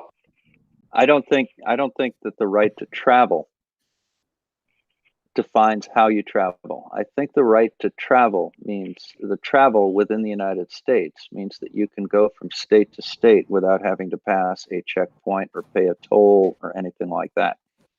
Now, and I can demonstrate that very clearly. I've got an airplane down at the hangar over here. Do you have a right, Chris, to travel using my airplane, assuming I give you permission to use it? You're not stealing it or anything. But can you travel from my hangar here at my house in Clare to Indiana in my airplane, flying it? Lawfully, no. Okay. And you understand that there's a reason that you cannot lawfully do that, and it has nothing to do with your restriction for travel. I can fly you to Indiana, and you're fine, right? You can do that. The reason that you can't do it yourself is you don't know how to operate the airplane, and you can't do that safely and operate it over federal airways and in federal airspace. So they regulate who gets to do that. The same thing is, roads are paid for by our tax dollars, and we have delegated authority to regulate those roles to our lawmakers, to set speed limits, to set laws regulating school zones, for example, laws against operating while intoxicated. These are all things that are restrictions not on your right to travel from point A to point B, but how you do it. You can't operate a car while drunk, for example. You are operating on a road that is owned by the taxpayers of the state of Michigan or whatever state you're in. And by signing for the ability to do that, you agree to obey the laws of that road. And there is a training requirement and there's a licensure requirement to do that. But you can walk anywhere you want. You can ride a bicycle. You don't necessarily get to drive a car. So you're not traveling simply by moving down the road. That's operating a motor vehicle, which requires a license.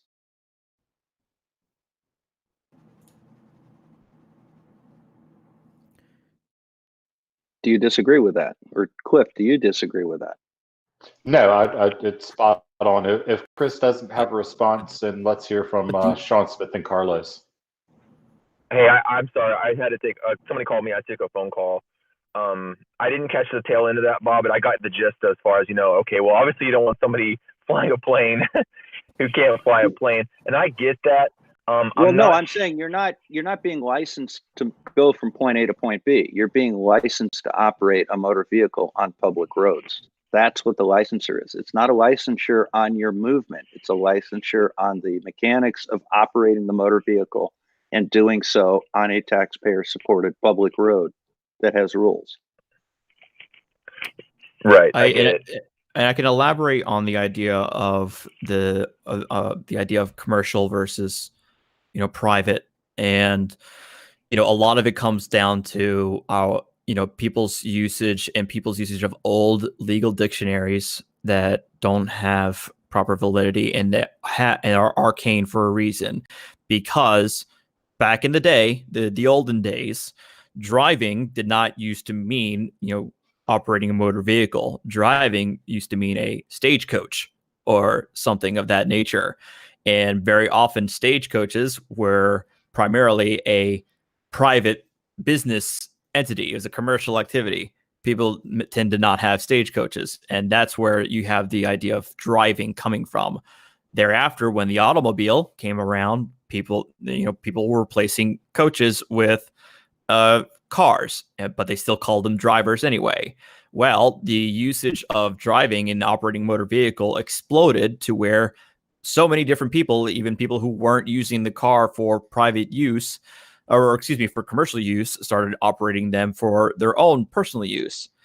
And people have had that, but the states still have had that, have required require people to get a license to operate, regardless of whether or not they were operating it for commerce or for the private use. And Hendrick versus Maryland, which is a United States Supreme Court case, 235 US 610 from 1915. It involves somebody who it was a DC resident who got in trouble for operating his motor vehicle in Maryland and was fined by Maryland for not registering his car there. The court went ahead in their language said, quote, in the absence of national legislation covering the subject, the state may rightfully prescribe uniform regulations necessary for public safety and order in respect to the operation upon its highways of all motor vehicles, those moving in interstate commerce as well as others. And to this end, it may require the registration of such vehicles and the licensing of their drivers, charging therefore reasonable fees graduated according to the horsepower of the engines, a practical measure of size, speed, and difficulty control. So the application of the states having the ability to require operators of motor vehicles to get licenses and get their cars registered, it's been around. It's been upheld as a valid exercise of their state's police powers for the general welfare of its citizens. And there has been no distinction on this requirement between commercial drivers and private drivers. It's not been a thing. It's been people who have been relying on old, outdated legal dictionaries who think that they're almost biblical in states' requirements to adhere to it, and it's not the case. And for anybody who's not well indoctrinated into or well versed in the sovereign citizen speak, what Artrex is referring to is sovereign citizens' use of antiquated Black's Law dictionaries and the definitions in there. Dictionary. Right. And just for something that I always say is law dictionaries are not law. And so can we get Sean, Smith, and Carlos in the combo? Well, the other thing that I wanted to mention too is that my canoe does not require a license. My motorboat does. So the difference is not where I go with it, it's how I go.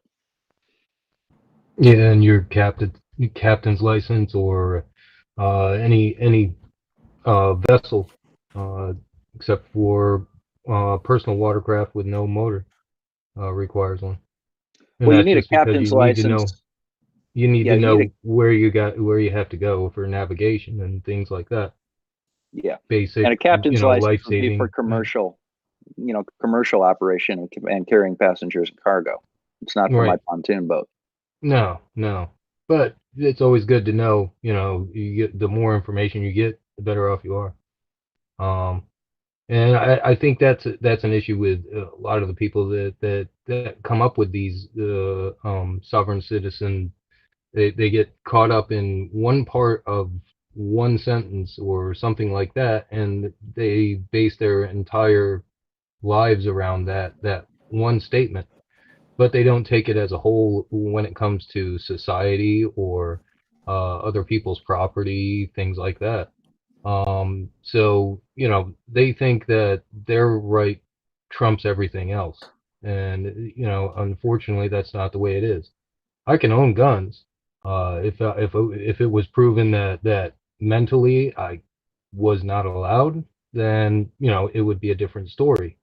But, we have checks and balances in place for some of the things that we hold as rights to ensure the safety of others.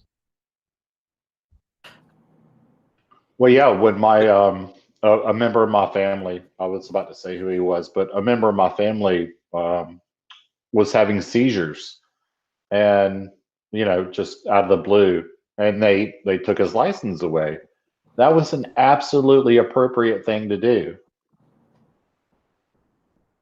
I want to give an example of how the typical mindset operates, as what Sean alluded to, especially when it comes to this right to travel. And it's something that I've seen in a lot of their arguments that they try to put forth, a lot of the paperwork that they file or motions that they file whenever they try to challenge their traffic cases, is that they'll first cite a case that says a fundamental right cannot be converted into a privilege. And then the next citation they'll have is the right to travel is a fundamental right. And therefore, and then they conclude, therefore, requiring me to have a driver's license is illegal.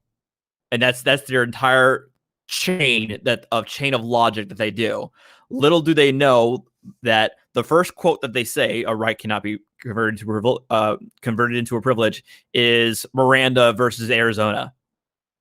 The next one that they quote is a case where the feds prevented somebody who was a member of the Communist Party to have a passport. And then somehow they're going to try and allude that to having a license to drive. And that's not how briefs are written. That's not how this works. It's not how any of this works. It's quote mining to the nth degree in how they formulate their arguments. Well, and wasn't that when the member of the Communist Party at that time, we were at war. That was during the time of the Cold War, wasn't it?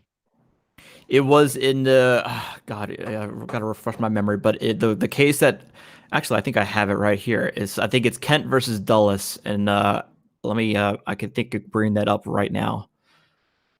The case in question, because I made folders specifically countering and that specifically speak to a lot of the arguments that a lot of these sovereign citizens make, like the right to travel, the all caps thing, the redemption scheme, tax protesters, reciting the Uniform Commercial Code, which is another thing they really enjoy doing for some reason. But give me 1 second and I'll look for it. Because Dulles was in office during the Cold War, so I'm pretty sure that's around the time frame that it was.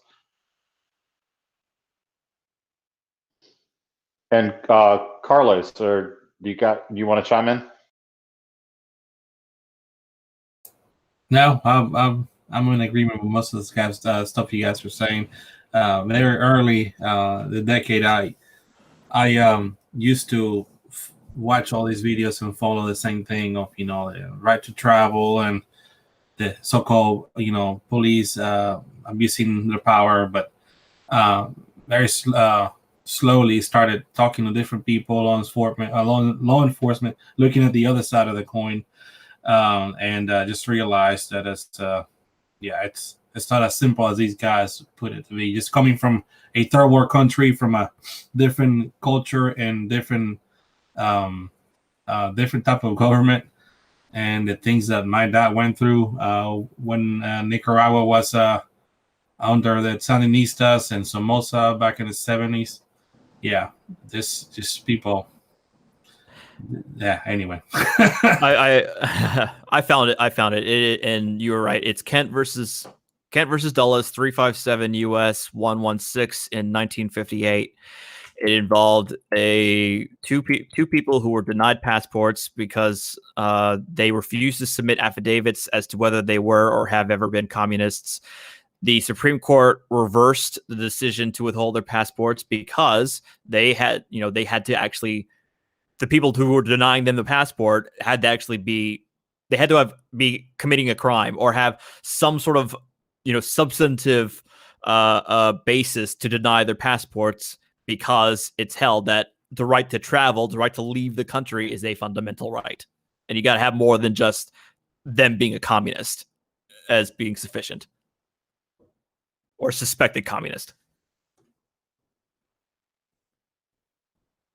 But again, that is a very specific scenario and has, forgive my language, fuck all to do with the licensure of operators of motor vehicles. The other thing is, a right that can be taken away is not necessarily an undeniable right. For example, we can take away somebody's right to own firearms or to vote, or we can take away their freedom. But that after due process, yeah. That requires a judicial process to do so. You can't just say, well, I want to take Carlos's guns from him because he's got a beard. I have to actually have a reason to show why he should not have that right. Yeah, we have a COVID-19 denier in the chat. Sean, will you drop the link in case this person wants to join? I would very much like to talk to a COVID-19 denier. And I will be nice, gentlemen. He is a guest. It's someone called Or Renee she. something. I'm not sure if it's the Renee that we all know. Ooh. Who was Well, recently arrested. Well, he or she, depending on the case may be, if the is a glove guest.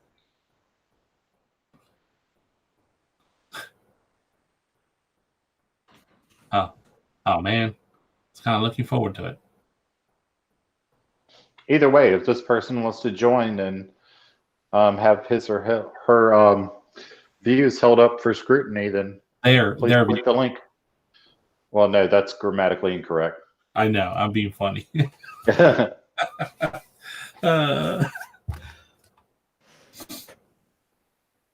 am I not trying to be funny? Whether I'm funny or not, that's a whole nother thing. When you're asleep. Yeah, one thing I have noticed is, well, in addition to, there are the different flavors of sovereign citizens. So like, freemen on the land, who are the Commonwealth, the Commonwealth versions of sovereigns that are in Canada, the UK, Australia, and now I know from last year there are now German sovereign citizens, which is definitely something interesting to see. But yeah, it's weird. Yeah, somebody told me about that the other day. They're German sovereign citizens. Reichsbürgers. I doubt that I'm pronouncing that right, but that's what they're saying, like Reichsbürgers. And again, it's where they plug in Germanized versions of our sovereign citizen arguments. So instead of like the U.S. Treasury Department or whatever, like we're under the old Weimar Republic as corporations or something like that. It's again, it's weird. Well, law is sort of like the Bible, isn't it? Like, if you can make anything out of it if you want, if you just pull out the right passages. I'll tell you, I put something in one of my Genesis videos the other day. I just simply put the Second Amendment to the United States Constitution up, and I said, well, there it is. It's written clear as day. Everybody agrees on what that means, right?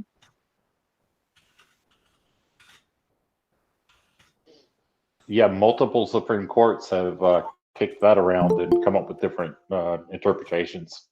There have been so many interpretations of those simple words, and quite frankly, I certainly don't know exactly what they mean or say or were intended to be, what the spirit behind them is. There's a lot of good arguments one way or the other on the Second Amendment, but simply because it's written down doesn't mean it's literally in black and white and carved in stone. It's different meanings associated with certain things.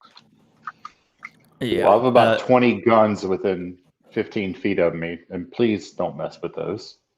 I mean, and that's one thing that really frustrates me, as what you alluded to, Bob, because the framers did not conceive of flight, of air travel, but it's logically understood that the Constitution allows the feds to regulate the interstate commerce involving air travel, because it's about interstate commerce, aka transportation. So the Constitution allows for that. Therefore, it's insanity to just take the literal text of the document and just look at it purely from that lens.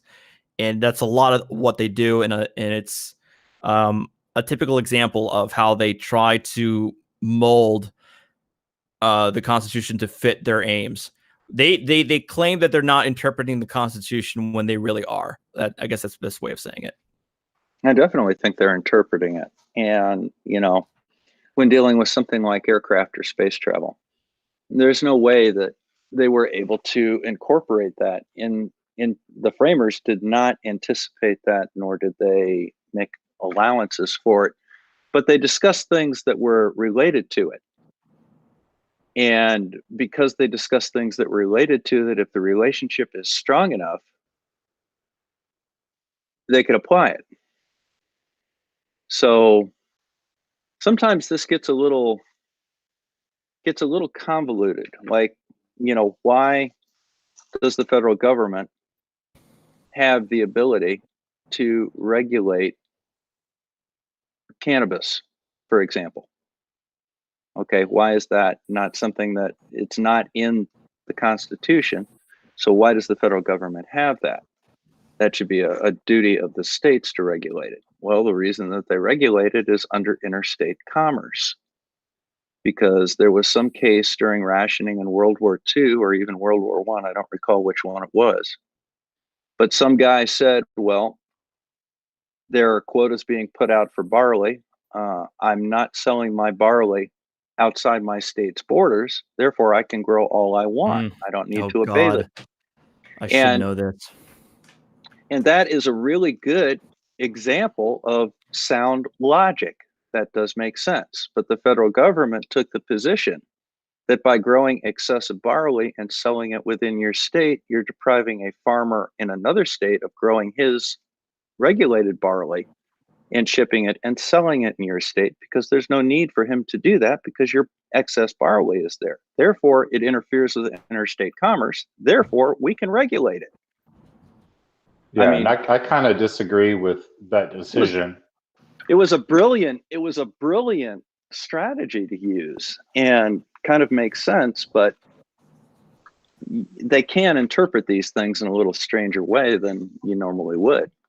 Right. And that's why we have checks and balances and amendment processes and all those things. And we're joined by Dr. Brian Peck, if you want to chime in, sir. Hey, Brian. I actually don't know what the topic is at the moment. Sovereign citizens and constitutional rights and maritime law, because the flag has fringe on it. And we're all corporations because our names are in all caps. Well, the names in all caps doesn't make any sense to me, because welcome to my world. I can't go make Apple the company and add an uppercase letter to it for the common name, and it be accepted. The corporation listing for the initial incorporation being in all caps has nothing to do with Roman law. That just has it there as entirely a proper name, from what I understand, so that it can stand for upper or lowercase. The Roman alphabet didn't have lowercase letters in it, as I recall. Yeah, but I couldn't go out and make an Apple Corporation where I have a capital A, a capital P, because Apple is still a corporate name that is taken. Look, let's put it this way. Slick's first argument when he first got on here, his very first argument that he brought in was because citizenship has ship at the end, that is evidence that we are under maritime admiralty law. I thought that was probably the most brilliant thing that I've heard all week. I wish I could do a video on that alone, but I can't, because it would consist of 12 minutes of me laughing my ass off. That's not the only one, Bob. I mean, you know how they know that another reason why they know this is all maritime admiralty law, when you talk about, birth certificate, when you're born, you go through the birth canal. Yeah. When you're filing papers in federal court, you're given a doc-it number, doc. Yeah. This is the kind of logic that I've had to read up on with these guys, and how they try to fit this shit in to their ideology. Well, what about the word kinship, which means you're just related to somebody? Does that mean that you have to be out at sea? According to their logic, yes. By that logic, pirates are mathematicians because they start with PI.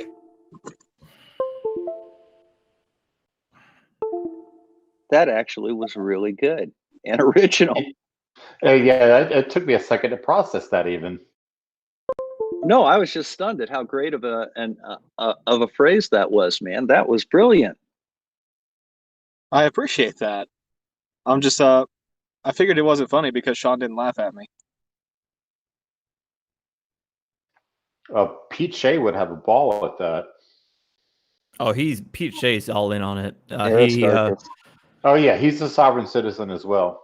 Oh yeah, I have fun with him all the time because he buys in to the idea that all attorneys, even in the U.S., are United Kingdom citizens. Or yeah, I'm in service to the Queen because I have Esquire at the end of my name,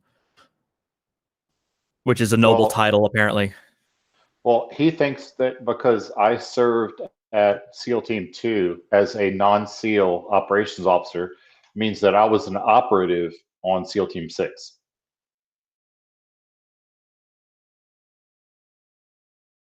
So try to beat that. Well, weren't you?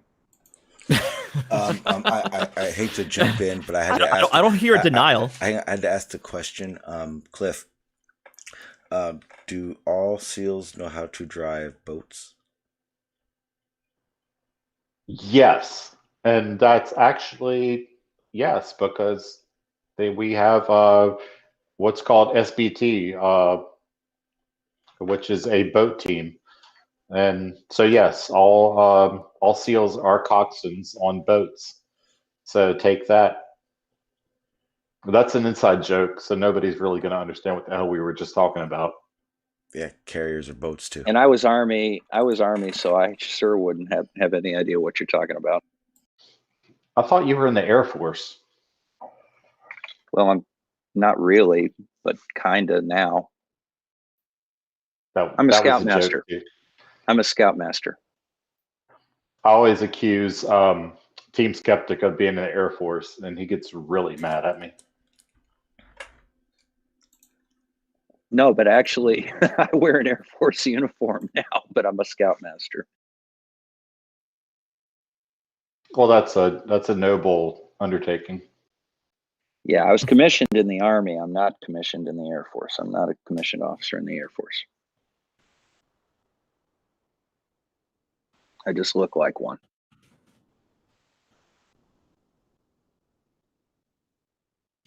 Yeah, I always laugh when I see some of these clandestine courtroom videos, and these guys, they go up with their script, and this is Your Honor, this is not on Admiralty maritime jurisdiction, and the judge is like, sir, we are in Colorado, a mile above sea level, and this is a traffic case. I have a question on this. And I guess it could go to all three of you. Maybe a little bit more. But is there ever a situation where any of this actually works?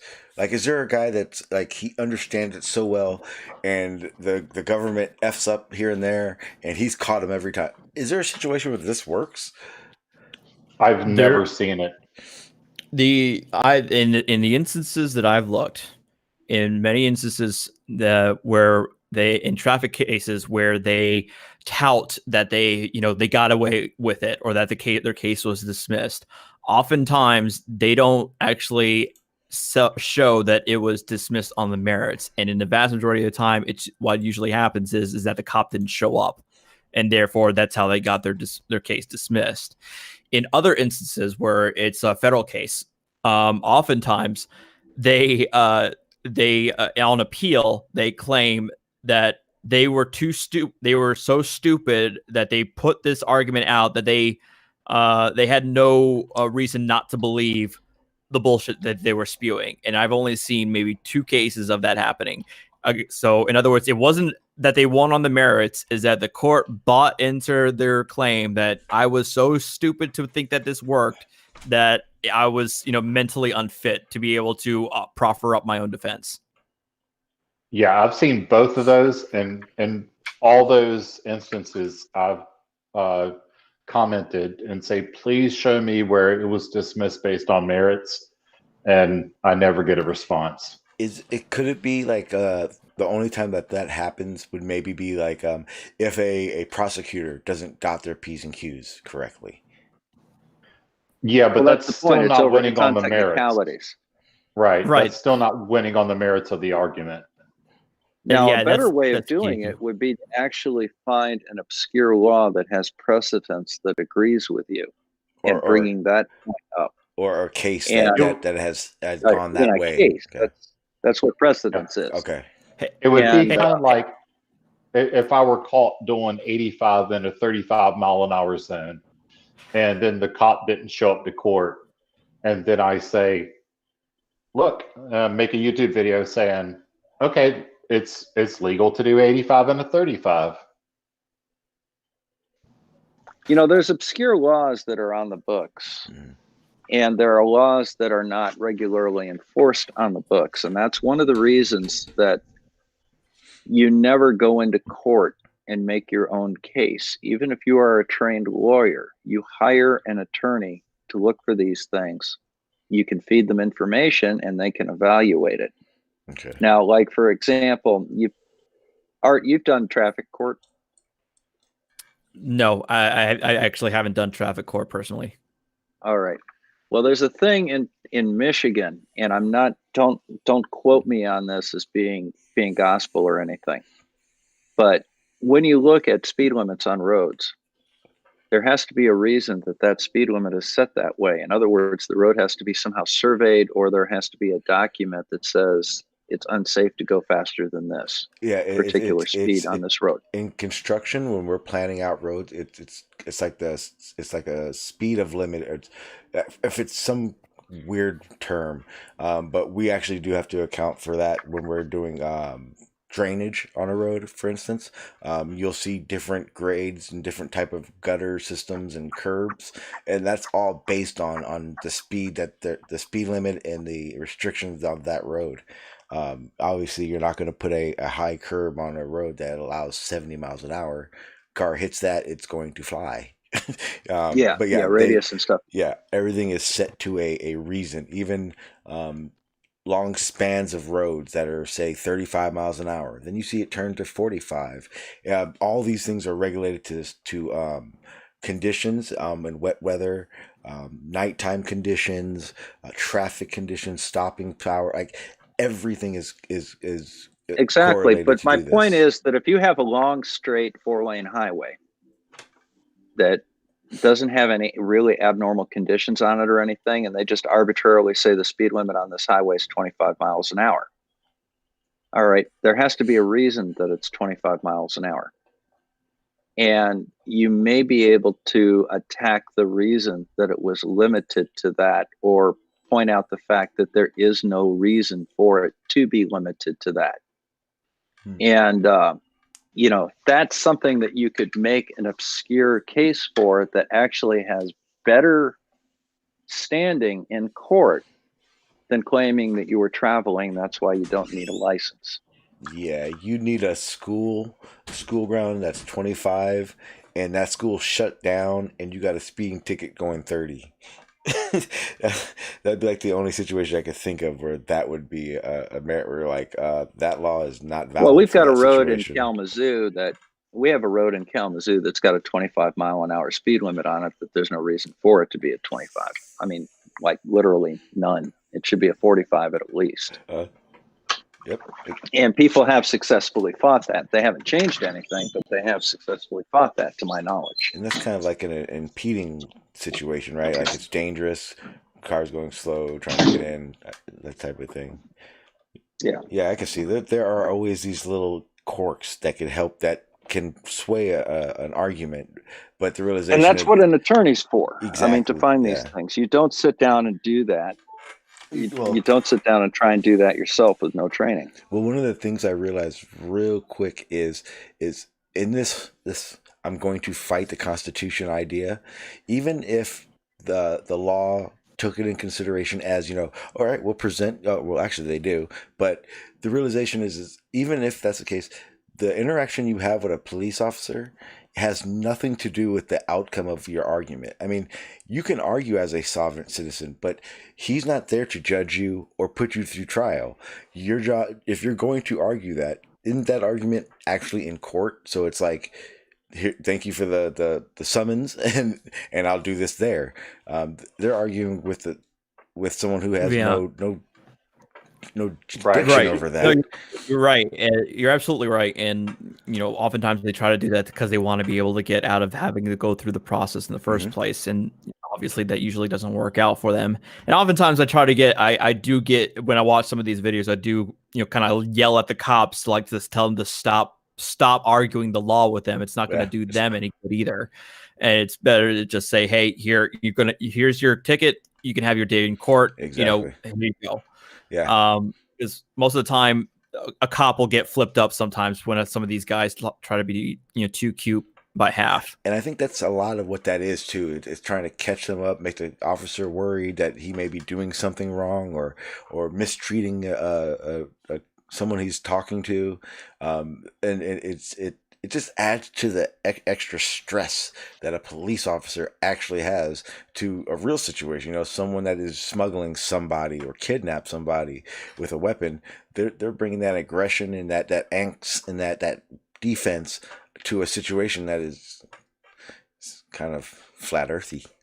You know what I mean? Yeah, the best cops are the ones that they walk up to the window, they say, I need your license and registration. And the guy says, no, I'm not going to show it to you. And he says, oh, really? Okay, well, then I need you to step out of the car. And he says, nope, I'm not stepping out. Okay, your window's smashed. Yeah, it's because most of these guys are just trying to make a YouTube video.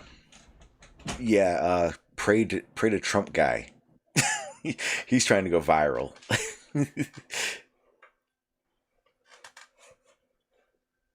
Yeah, I think that my example was a little bit extreme. Give them 2 warnings, but these people that they sit there on the side of the road for 35 minutes, and I'm also in wonderment of the people that film themselves getting their window smashed and arrested, and then they are the ones that post the video on YouTube.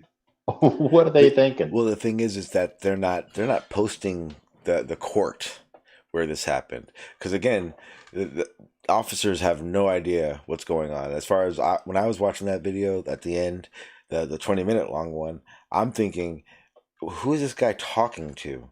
Is he praying to his belief, or is he talking to an illusion or something that's going on? Does he have a weapon on the floor of that seat or in that glove box?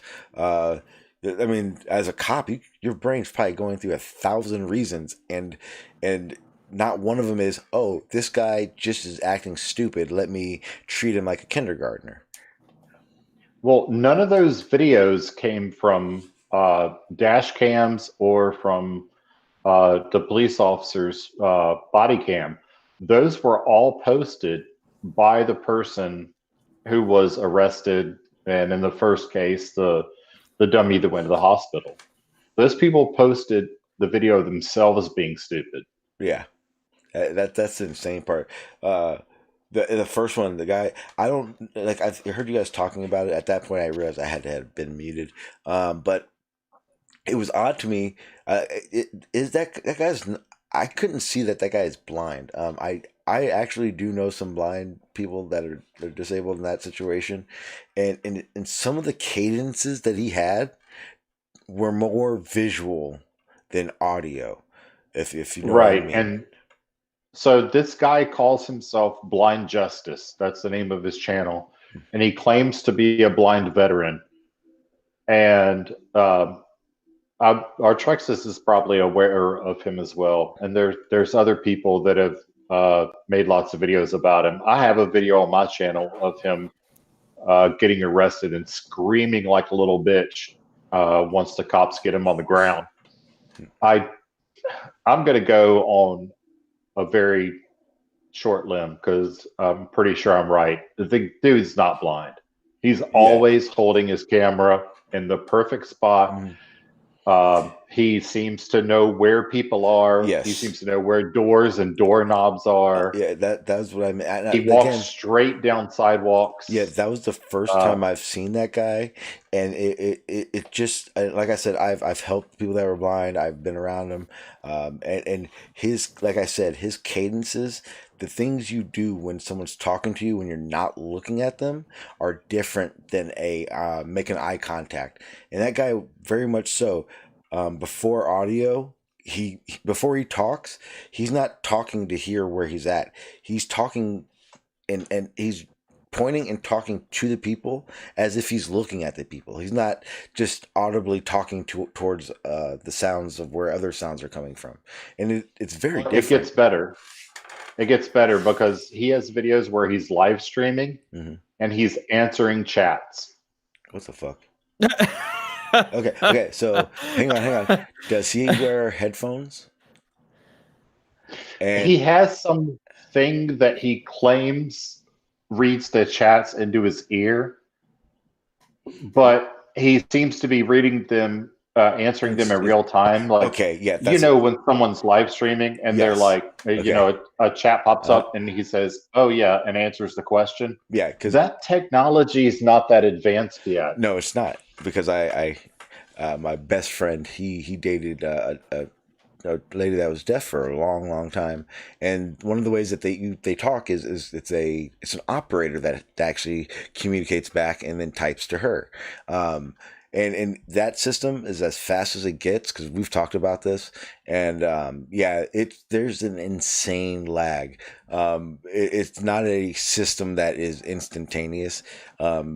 If some of you guys have ever tried doing the talk to text speech, it's a very delicate process. And the thing is that there's actually a live person who's like, if someone's blind, there's someone actually reading that off, or a computer a program that does it, and it's usually slow because it has to actually input what's to be said. If it's someone pipes in the chat, if it's within that instant delay, that's odd. But again, I've only seen him that one time, so I would have to watch to make my assumption. But he did a lot of things to me that makes me question that at all, and that shouldn't happen. Just watch a few of his videos, and you'll see. To. There's another attorney that's a sovereign citizen debunker. His name escapes me right now, but he openly just says, "Dude's not blind." Yeah, and I tend to agree. Okay, Slick, you're still in the chat, and to respond real quick, if your entire argument is on the idea that they won't ever publicize the cases where people win on the merits, if you're going to rely on an ultimately unfalsifiable argument, that says something about your case, buddy. That's all I gotta say.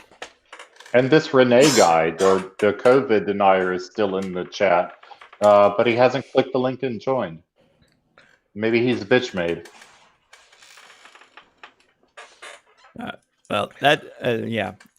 Slick, I think you're going to call people out on saying, these are your stories. No, this is your story. These are the stories that you looked up on the freaking internet and are buying hook, line, and sinker without any backing evidence. And so if you got something that we can actually see on paper that has any validity to what the bullshit that you're saying, please present it. Until then, step off. Yeah, and that's going to be it for me tonight. I got to go watch some stuff. Netflix. Yeah, anyway. Can we get the link in there one last time? Otherwise, I guess we need to start winding it down. Yeah, I'm throwing it in right now. True Blue is saying it's not Renee. I think maybe have a good one, Eric. I'm not really sure. I know I heard a little bit of things from Phil, and everyone keeps saying Renee, but I'm not sure. Okay. Yes, it was Phil Blacka, not Renee. Oh well, whomever it was, click the link and join. And thanks, Artrexis, for joining us tonight. Yeah, thanks for having me on. Yeah, stay in touch. It was a lot of fun. Thanks. Yeah, definitely. I think we got some. We could bounce some ideas off each other. Absolutely. We'll keep in touch. All right. All right. Thanks, Sean. Thanks, guys. Bob and Schrodinger. Appreciate it. Have a good night, guy. Enjoy your flicks. Thank you. See ya.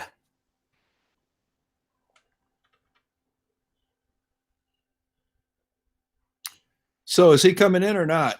This guy that's the COVID denier. I'm not seeing him accepting the invitation. I see him. He's still chatting inside the YouTube chat still though.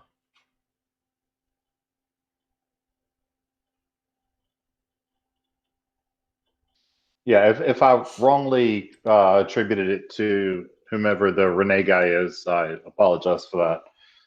Okay, Glover Mom says Phil Blacka isn't on anymore, so he hasn't typed for a while. Let's see.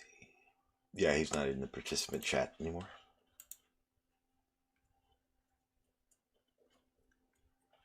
I think you guys scared him off the second he heard wind of it. You guys knowing about someone saying that.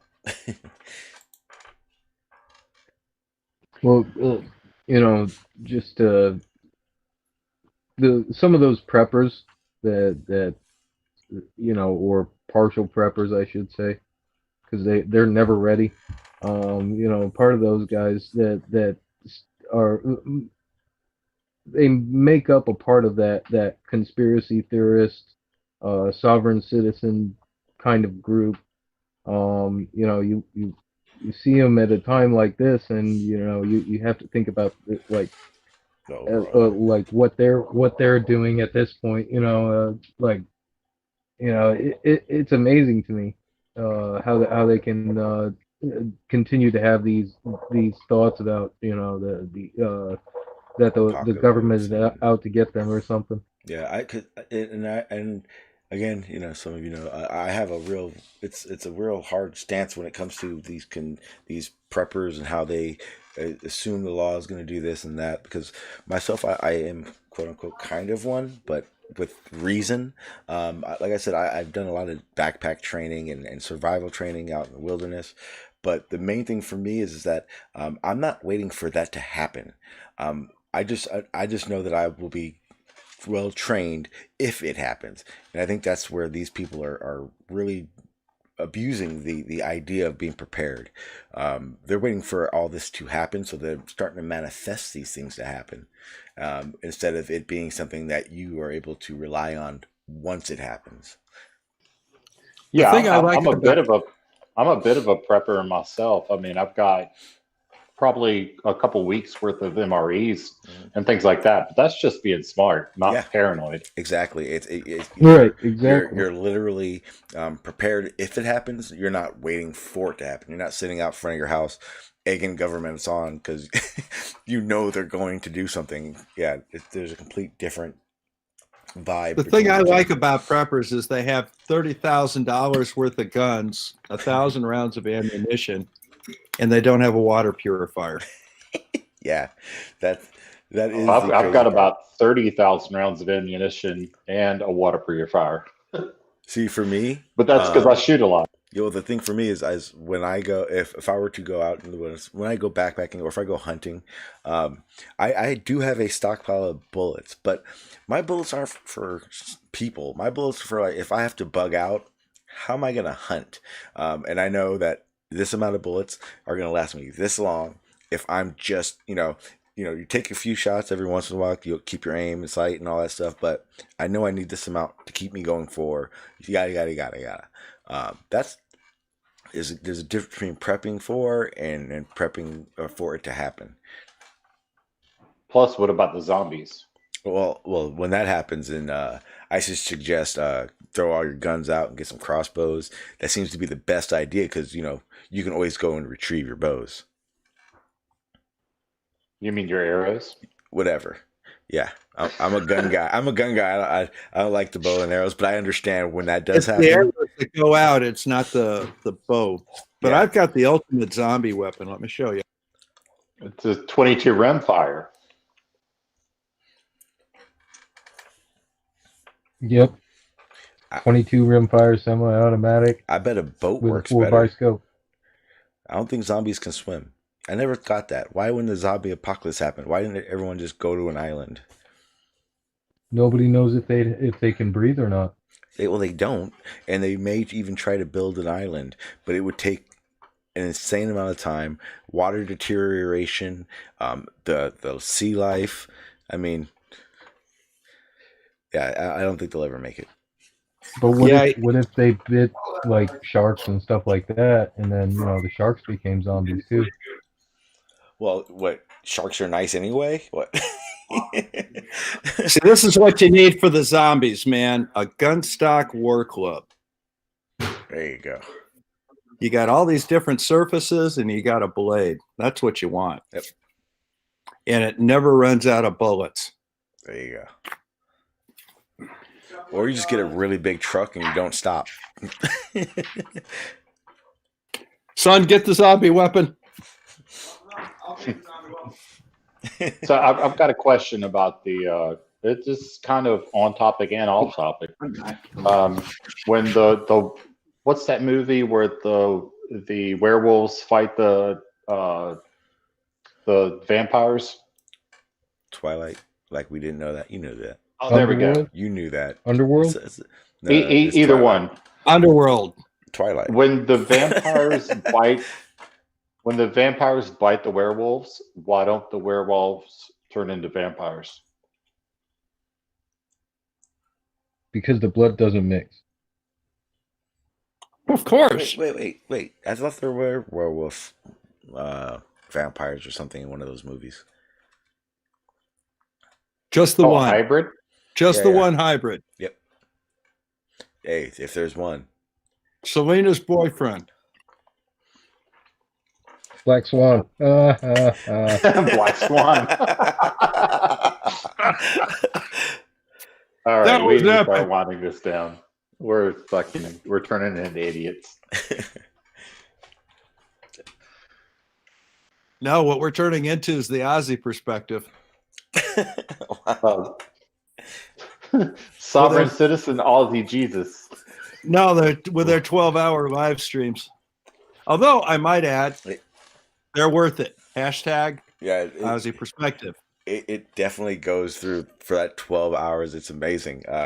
You can go to bed. You can watch it, go to bed, come back, and have a new topic to listen to, and they'll still be on going. I'm surprised Terry hasn't hopped on here yet. He's lurking somewhere. He may not know I have the hangouts yet. Those guys are good eggs. Yep. Got a lot of good eggs in this community.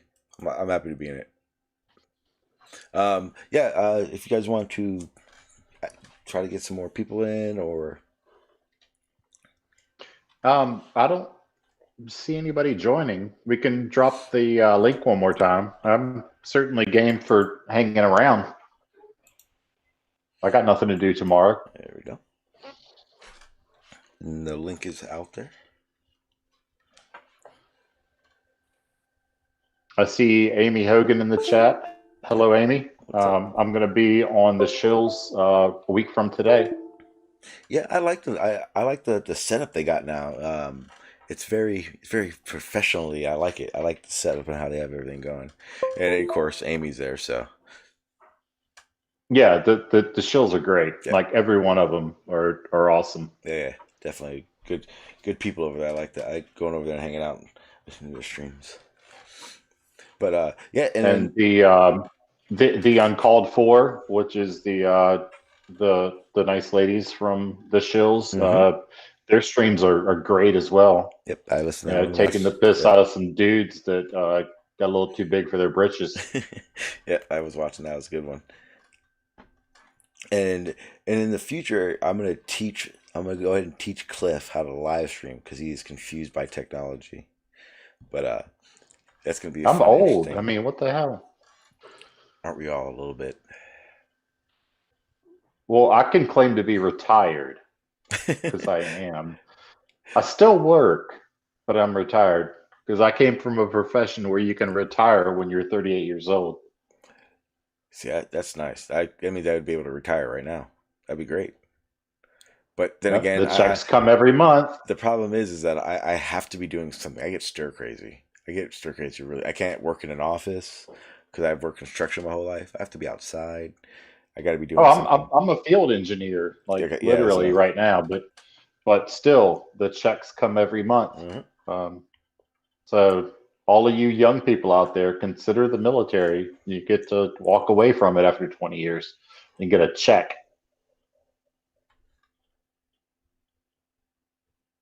Yeah, I think it's one of those things where it's I guess we have agree to disagree. I don't advocate it, but at the same time, we kind of need it, so I can't say don't do it. But that's here nor there. You know what? I'll say if you're curious about it, look into it, and if you think it's for you, go for it. If you don't, then don't do it. Yeah, I wanted to learn electronics, and a retired sailor told me, "Hey, go check out the Navy," and I did. And 22 years later, walked away from it, and now this magic thing happens to my bank account every first of every month. You did your time. Let's see. Okay, I don't think anyone's gonna want to join in. I put the link out there one last time. Get them out there. Otherwise, I don't want to give you guys dead space because you guys are planning to upload this to your channels, respective channels, right? Yeah, I may dice it up a little bit. Just so everyone knows, the Bob the Science Guy and Schrodinger's Cat links are both in the description. If you do live under a rock and haven't subscribed to them yet, I would hope you do so right now. Especially since Schrodinger's Cat here, we watched him blow up into what he is today. I remember, and you're like, I have 400 subs, and now, man, congratulations. Yeah, I passed 4,000 yesterday, which was a nice little milestone. Nice. I appreciate everybody who watches. Yeah, I'm definitely happy that you found your niche. I know you've been actually planning this for a while. Trying to figure out what platform, what way direction you're going to go. I'm happy you found one that you like and is working. Yeah, I mean, I love the whole flat Earth debunking, but as I said in my first Sovereign Citizen video, when I played that clip from my debate, there's just no meat left on the flat Earth bone. There's nothing new. Everything that's being said was said 4 years ago. Yeah, there's nothing new. I think I've said it before about your style of debating and everything. I actually think this is much better for you because you have a really detailed style of researching and presenting. You like to dot all your P's and Q's, and when you're jumping in on a debate, you want everyone to see exactly where you're coming from. You show that a lot of the detail, and I think this sovereign thing is one of those situations where if someone wants to actually debate with you about that, they're going to be in for it. Because that is one of those situations where you're arguing. You're not arguing something that is completely fictional versus something that is correct. You're actually arguing two sides that are arguing the same thing, but you're arguing interpretations of it. And one is obviously more realistic, but yeah. One of the things that the U.S. military never does is we don't fight a fair fight. If we're going to fight a fight, it's not kind of like Sun Tzu. If you can't win, then you don't fight the fight. So if you're going to engage me, then you better have done your homework, because I certainly have done mine. Yeah, that's why. Well, we saw that tonight with Slick James, who is still talking crap in the talking crap out there, saying I need to educate myself. I'll compare SAT scores with him any day of the week. But don't come in to somebody like Cliff and I and try and bullshit us with no evidence. Bring your game with you. I'd love to do these again over on your channel and maybe do some COVID stuff. This is a good place to do it. Yeah. If we can get that video taken care of. I'm really irritated with the way the video worked at the beginning because I couldn't follow it on my screen, and there's a delay on my phone. Yeah, I think I've heard. Yeah, we'll learn. Yeah, I'll learn how to do this stuff, and we'll do some more. Yeah, we talked about it earlier with me and Cliff. I told him we're gonna go through a crash course on all this stuff, so that way you can do it over there and start. Because again, one of those things that helps with your uploads and viewership is having these things where everyone gets to hear your thought process rather than your edited process. You know what I mean? It's gonna be fun. You'll love doing it once you start doing it. Right. And I'm a lot different live than I am. I've noticed this myself. I'm different live than I am when I do a prepared video. Yeah. And I'm going to tell you, it's weird because, like I said, you recently just kind of started going big, and it's like one of those things where, when I watch your uploads now, it's like it's weird because I'm used to being able to respond to you and ask you how driving boats were and all that good stuff, but yeah, I knew you before you were doing that, so it's me getting used to your new upload voice. Yeah, my wife hates my prepared videos because she says that's not what you sound like, but that's the only way that I know, and it'll evolve. You're very thorough. You really like when things are well drawn out and in flow. I could tell. I could see you reading that, reading your upload little info script thing. I can see you reading that 75 times in the middle of the night next to her as you're lighting firecrackers. Well, that's the engineer's way, Yeah. Measure twice, cut once. Yep. No, and again, like I said, it's an excellent style. There's definitely no questioning whether or not you do research. Like I think a lot of people were questioning to you guys earlier. I definitely know you guys definitely do your due diligence because I've seen your uploads. I've seen what you produce. You don't produce beliefs, or you don't produce I thinks. You produce evidence through the ideas of I don't know to this is what I conclude. And thank you both for doing that. Oh, well, thank you. And I appreciate Bob for coming on, and Sean and Carlos, and thank you for hosting. And, I take a whole lot of my inspiration out of what Bob has done. I mean, he blew up like right off the start. It took me 2 years to get something going. So thanks everybody and all the people watching. And maybe we could do some final thoughts from everybody. Yeah, that sounds good. Were those yours? Maybe I'll say a little something again, but let's start with our guests, I suppose. Carlos, you're being quiet. You have any final thoughts, Carlos?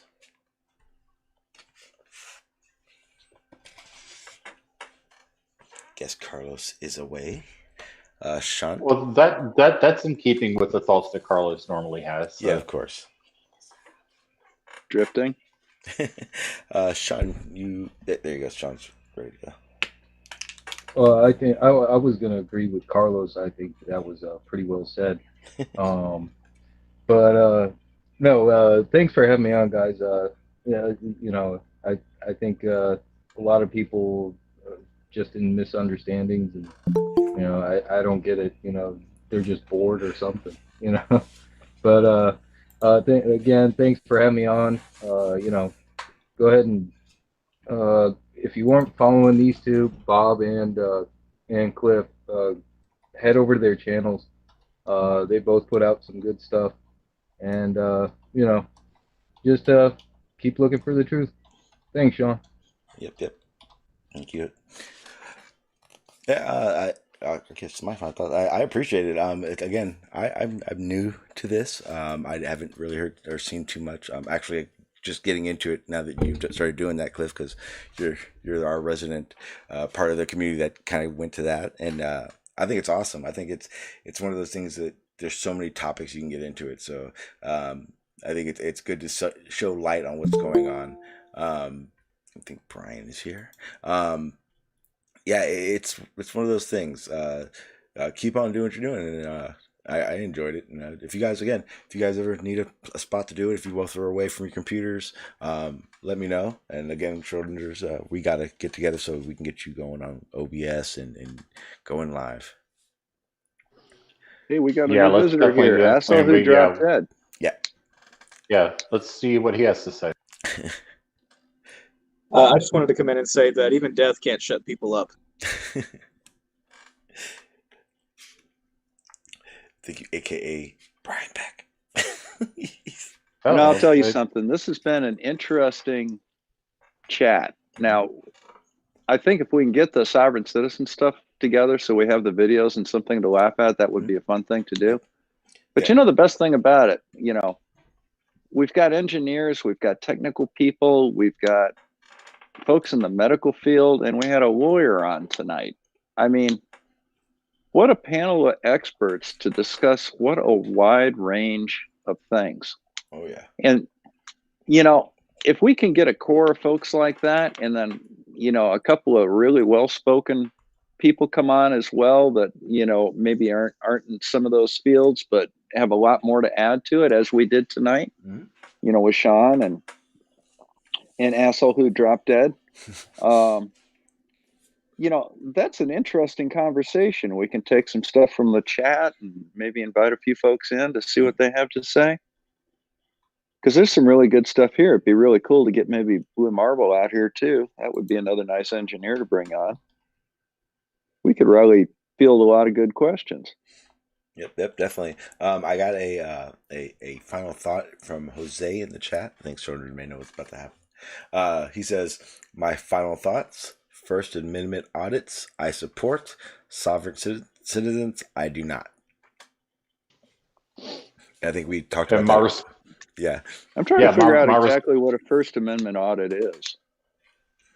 It's a person who goes to a place and technically obeys the law, but is an asshole. Yeah, we kind of talked about it at the very beginning of this, or right before we started. And he was telling me it's someone who kind of runs the the gamut of the Constitution with to the very brink of breaking the law. They stay in the law, but they do it as annoyingly as possible. Yeah. So imagine, and this is not even a stretch. Somebody goes to City Hall, finds an old lady at a desk, puts a camera in her face, and just stands there. And she says, "Sir, why are you filming me? Please don't film me." And he either doesn't say anything, or he says, "Well, then stop being a public servant. You're in public. I'm allowed to film in public." And makes a 30-minute video out of that. And so the sheriff's department shows up and tells him, you have to leave because you're being trespassed. And he says, "I can't be trespassed from a public place," which is not true. And lots of times they get arrested, and I make videos out of it. Yeah. Kind of like stupid gray zone warfare then, right? Yeah, they kind of try to skirt that line, but sometimes they get into the getting arrested area of it, which is not gray zone. Fun for me. Yeah. You ever play the game with your siblings when you were a child, which was "I'm not touching you"? That's essentially what a First Amendment audit is compared to a sovereign citizen. I used that example. I used that example to Jose when I was trying to. We had like a miniature, like 3-minute conversation about it, and I said that's what a First Amendment auditor is. He gets right in your face, puts his finger up there, and says, "I'm not touching you. I'm not touching you. I'm not touching you." That's a First Amendment auditor. And we're joined by George. Hello, George. Hey, George. Long time, George. Yeah, hello there, guys. What is this? The Easter marathon for muscular dystrophy? Yes. I didn't think you noticed. You got the notice, right? You hit the bell icon. No, I didn't get any notice. I just happened to tune in here. Was that just a lucky guess, then? Are you psychic? I might be. Yeah. Apparently. I get it from. It's that calcified pineal gland of yours. Well, nothing's calcified yet. Moving well, along. we're happy to have you, George. But not. Yeah, I think we're probably right here at the end. But unless you got something you want to chat about, we were talking about sovereign citizens tonight. Oh my gosh, those. Yeah, that's kind of what we said. Yeah, I love their contorted way of thinking. It's really quite hilarious. We have Jose JG Gonzalez, flip flop. Are you I is it probably I Jose probably have tonight? that audio because I don't have headphones. Just really quick on the First Amendment audits. I watched the good stuff. I have watched hundreds of them, and yeah, there's people that is bad, bad people that they're just pushing the boundaries. But I appreciate a good audit when people respect both sides. Now I don't respect those that get into people's spaces, you know, um, and just are a holes. But yeah, it's not only don't look only for the bad ones, so you can talk about them. Look for the good ones and the people that get praised for doing the right thing. Thank you. Hey, there's a term here I'm not familiar with. What's this First Amendment audit? Yeah, basically that's what I was just describing. It's the people who take the First Amendment to the extreme, and they'll go into public buildings and just start filming people that work there. Say they'll go to the DMV and start filming customers and people that work there, Okay. and refuse to leave, and basically say it's their right. Yeah, kind of like the Minnesota grown authentic intent, huh? I'm not familiar with whomever that is, but Oh my, if you he's yourself to one of his videos. The guy's a real whack job. oh well, then I got to check that shit out. But yeah, he calls himself Authentic Intent. It seems like I've heard that name. He gets into people's faces at Twins games and wild hockey games and out on the street. Oh yeah, and does he say, "Well, you're in public, I'm in public, I can film you," type thing? Exactly. That's a First Amendment auditor. Yeah.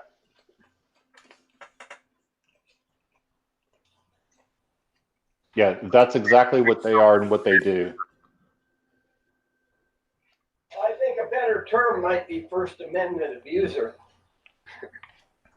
Right. And every now and then they get punched in the face, and that is enjoyable. Yeah. Yeah. Yeah, I'm not gonna lie. I don't condone violence, but I am one of those people that pray. Like I watch those things and go, "Why can't someone like that just come at me like that?" Like I would know instantly just to punch them. You first give them a warning. You say, "Hey, look, I don't want to be filmed. I don't appreciate you getting in my face and in my space. And if you don't, I will take some action that you might not enjoy." Yeah, I have a bubble, and if you invade my bubble, we got a problem. I said it in one of my videos that I don't condone violence, but don't make me the deciding member on your jury when somebody punches you in the face. Yeah.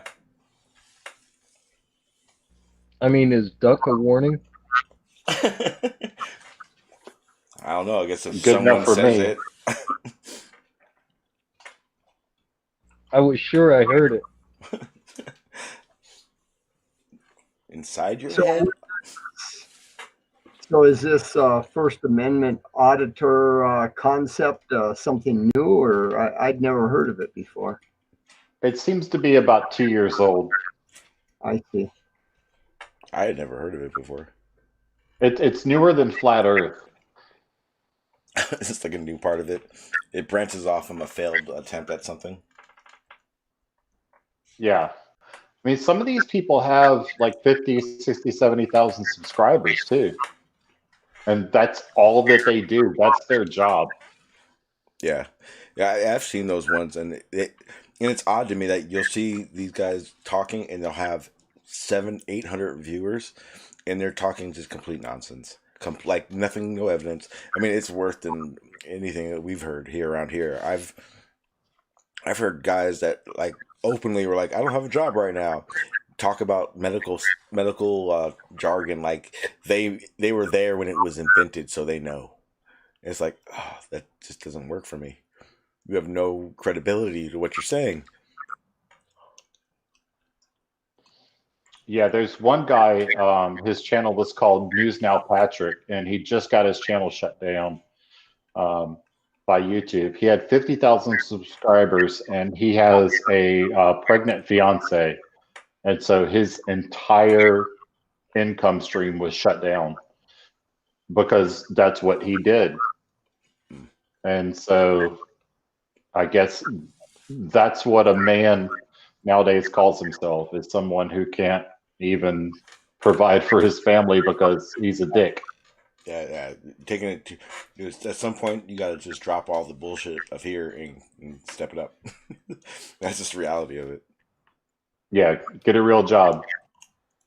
I can tell you now, I don't know how anyone would go, this is what I'm going to do for a living. I'm telling you guys right now, this don't pay shit. You know what I mean? Even you need 1 million plus subs before YouTube even knows you're alive. Right.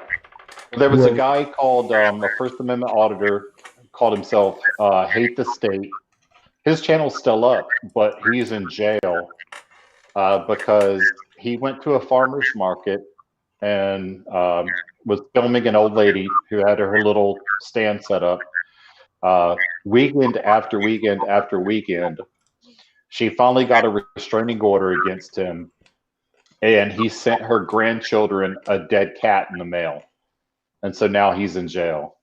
See, so that's the level of crazy we're dealing with. Yeah, see, if that was a situation, I'd be like, tell him to come meet you at my address, and I'll be waiting. Yeah. That's when you tell the cops, I'll race you. See who finds them first. Yeah, a lot of these flat earthers seem to be totally clueless with social norms and the laws. I mean, like you take guys on rule busters. You know, a lot of times they're really pushing libel and slander laws. You mean like Nathan Thompson? Well, him and Bob Nodal, Jaron. Yeah. Yeah, Nathan's been stepping up the crazy a little bit as of late. He's one of the COVID-19 deniers. Last time I saw him, he was crying in his kitchen about how great he was to himself. Oh, that was awesome. I was like, wow. Hey, that dude was in tears Yeah. talking about, I'm the best. I mean, Yeah, that was a straight up I don't want to call product myself plug. the best, but I am the best. That was a straight up product plug, though. Oh yeah. He was somebody asked him to sell that beer. He was like, he was like, he sold much beer. He was like, Seems like drink. that. He's like, drink this crap. I just picked it up out of the lawn, put it in a can, and drink it. It's good for you. That's what it looked like. But what kind of depth is he in personally that he would stoop to that level for whatever pittance they gave him? Well, I can tell you this. A week before that, in Jim's server, he went in there and said that since he had been arrested, he had gotten $10,000 in donations. And I quote, right after he said that, he said, you hear that? Free money. So I don't know how much money he's getting, but he's either full of shit about that or he's full of shit about flat earth and he's getting money. Well, the road he's on is not going to end in a happy spot. I couldn't imagine it. The more exposure he gets, the more people that don't tolerate that shit here. Well, it seems like he's dropped a fair amount of gray matter along the way. Yeah, I don't think he's able. Doesn't go through the ground. Nothing falls through the ground.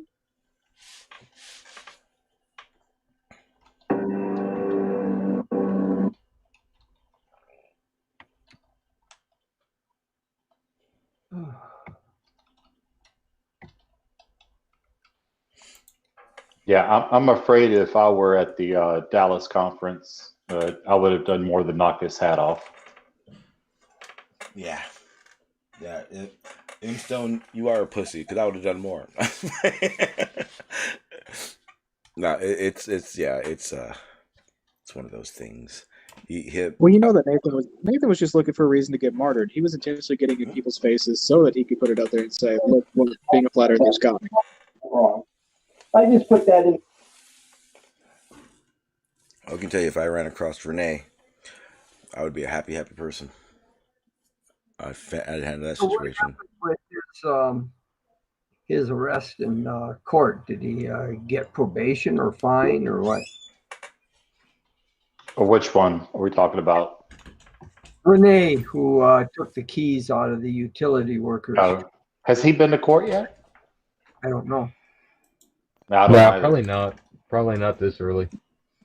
I can tell you this: he came into Jim's server the day after he got arrested and booked, and denied that he was arrested. Right, and yeah, he lied about that, which is not uncharacteristic for him. He lied about knowing however many NASA employees that said that the Earth. He said he had however many NASA employees that he knew that said that the Earth is flat, and that's how he got banned from Jose's channel. Because Jose said, "Put up or shut up," produce them.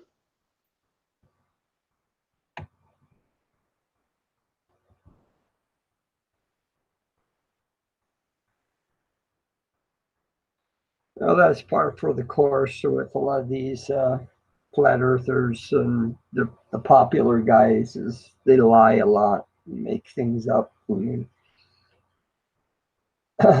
Hardly a minute goes by on Globebusters that some lie doesn't come out of Nolan's mouth.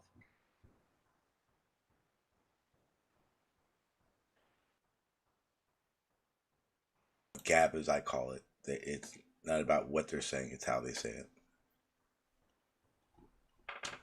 Well, I have to say, one thing that I do want to say is when Chris came onto the panel today, on here, I was pretty impressed with how he was talking today. Yeah, Chris. So I want to give him kudos on that. Yeah, if you're not talking that the FE and all that, he uncharacteristically well behaved. Yeah, he has something to say. I think he does a lot of research on things. He found flat Earth and he does that to practice arguments, but he's pretty knowledgeable. It's just not when it comes to flat Earth. It's other subjects that I've found. And the good thing is that he doesn't pull that Aaron crap where he pretends to be stupid. Like if he hears a topic he's interested in, you can tell he hones in on it. Who's this? Chris Berry. As long as it's not flat Earth or flat Earth topic, he's very knowledgeable. He'll have a good conversation with you if the conclusion never results to the shape. Is the best way of saying it. Oh, I've had it. Honest to God, George, he wasn't bad tonight. It's just one of those things that this topic that we were doing tonight, it doesn't have anything to do with flat Earth. So it was Chris in a different light. It wasn't about that. So we got to hear Chris when it's a topic that doesn't involve no evidence. It was good. I've heard it a few times. But in the safekeepings of dead air, do you guys want to kind of wrap it up yourselves and we'll end it out with that? Yeah, I think it's about time. The wife is going to start beating down my office door if I don't. Well, I'll see you guys later. Take care. Have a good evening. Have a good one. Good night, George, and thanks for joining. Yep, we'll see you thanks later. For stopping by, George.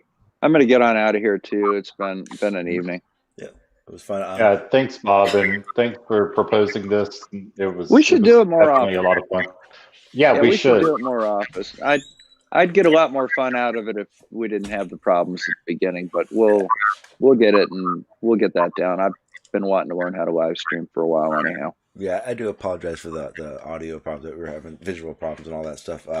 Hopefully, if we do it again here, I'll have it fixed. But otherwise, like I said, either way, I'll definitely give it to you guys and help answer any kind of tips you may have or anything like that, because it's better to have you guys well informed than we'll have to watch you guys struggle through it.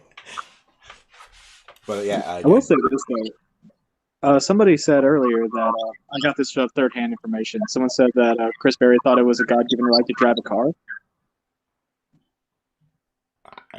That it was what? Say again? A God-given right to drive a car? I can't say for sure whether or not that's exactly what he said, but that is definitely a sovereign citizen argument. I'm not sure if he said that. Okay. I just had to make sure he didn't say that, because if that were the case, when God comes down and personally builds a car for Chris, I'll let him drive that one. Yeah, I don't think he said that in exact words. That's not usually his style. But I wasn't really listening to Chris. But I'm gonna go ahead and end this one out, guys, so that way you guys can go about your businesses, and then you guys will have a good clips to get off of without a bunch of dead air.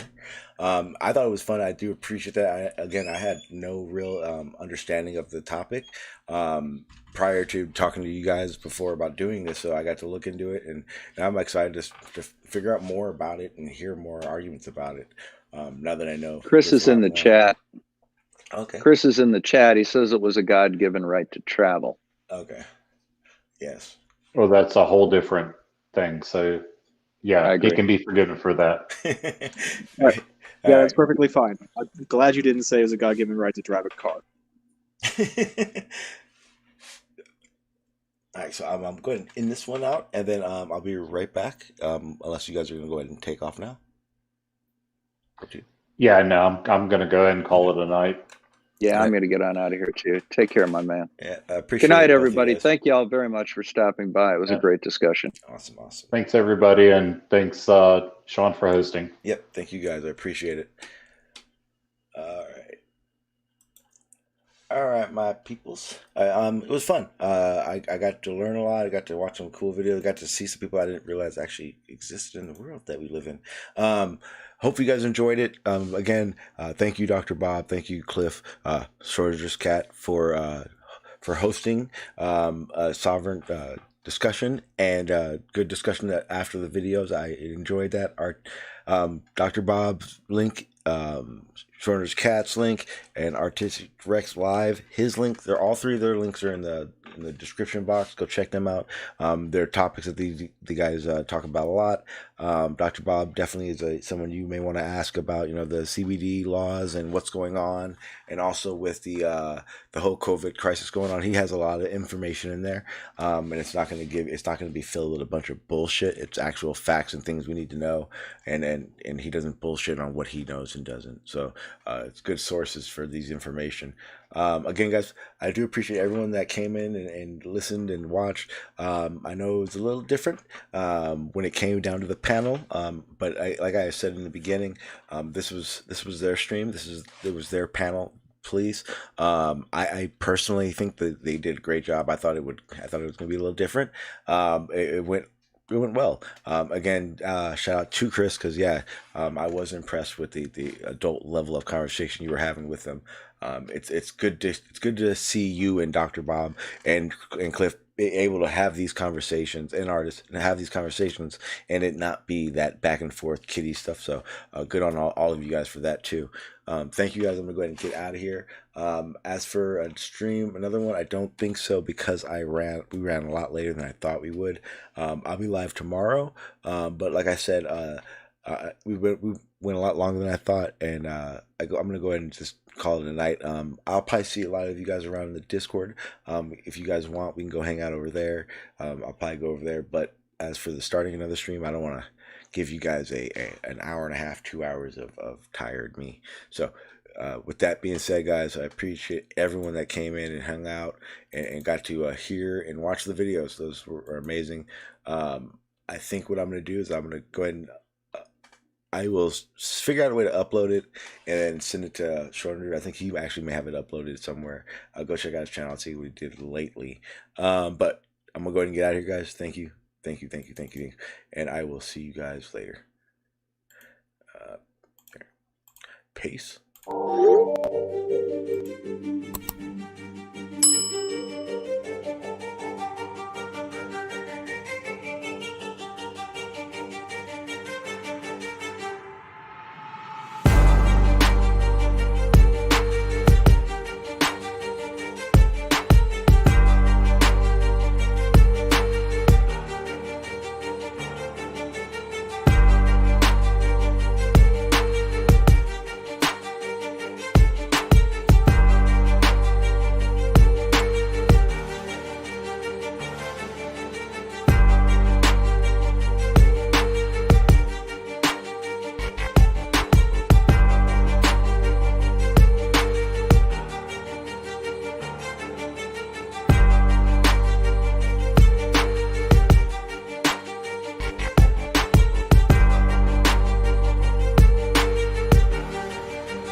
Fear.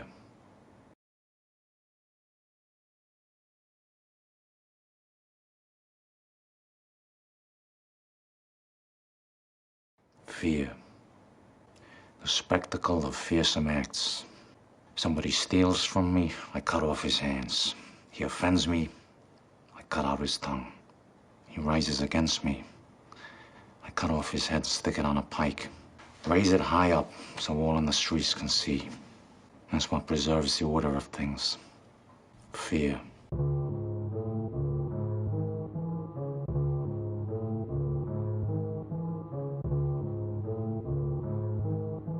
Telling beats.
say.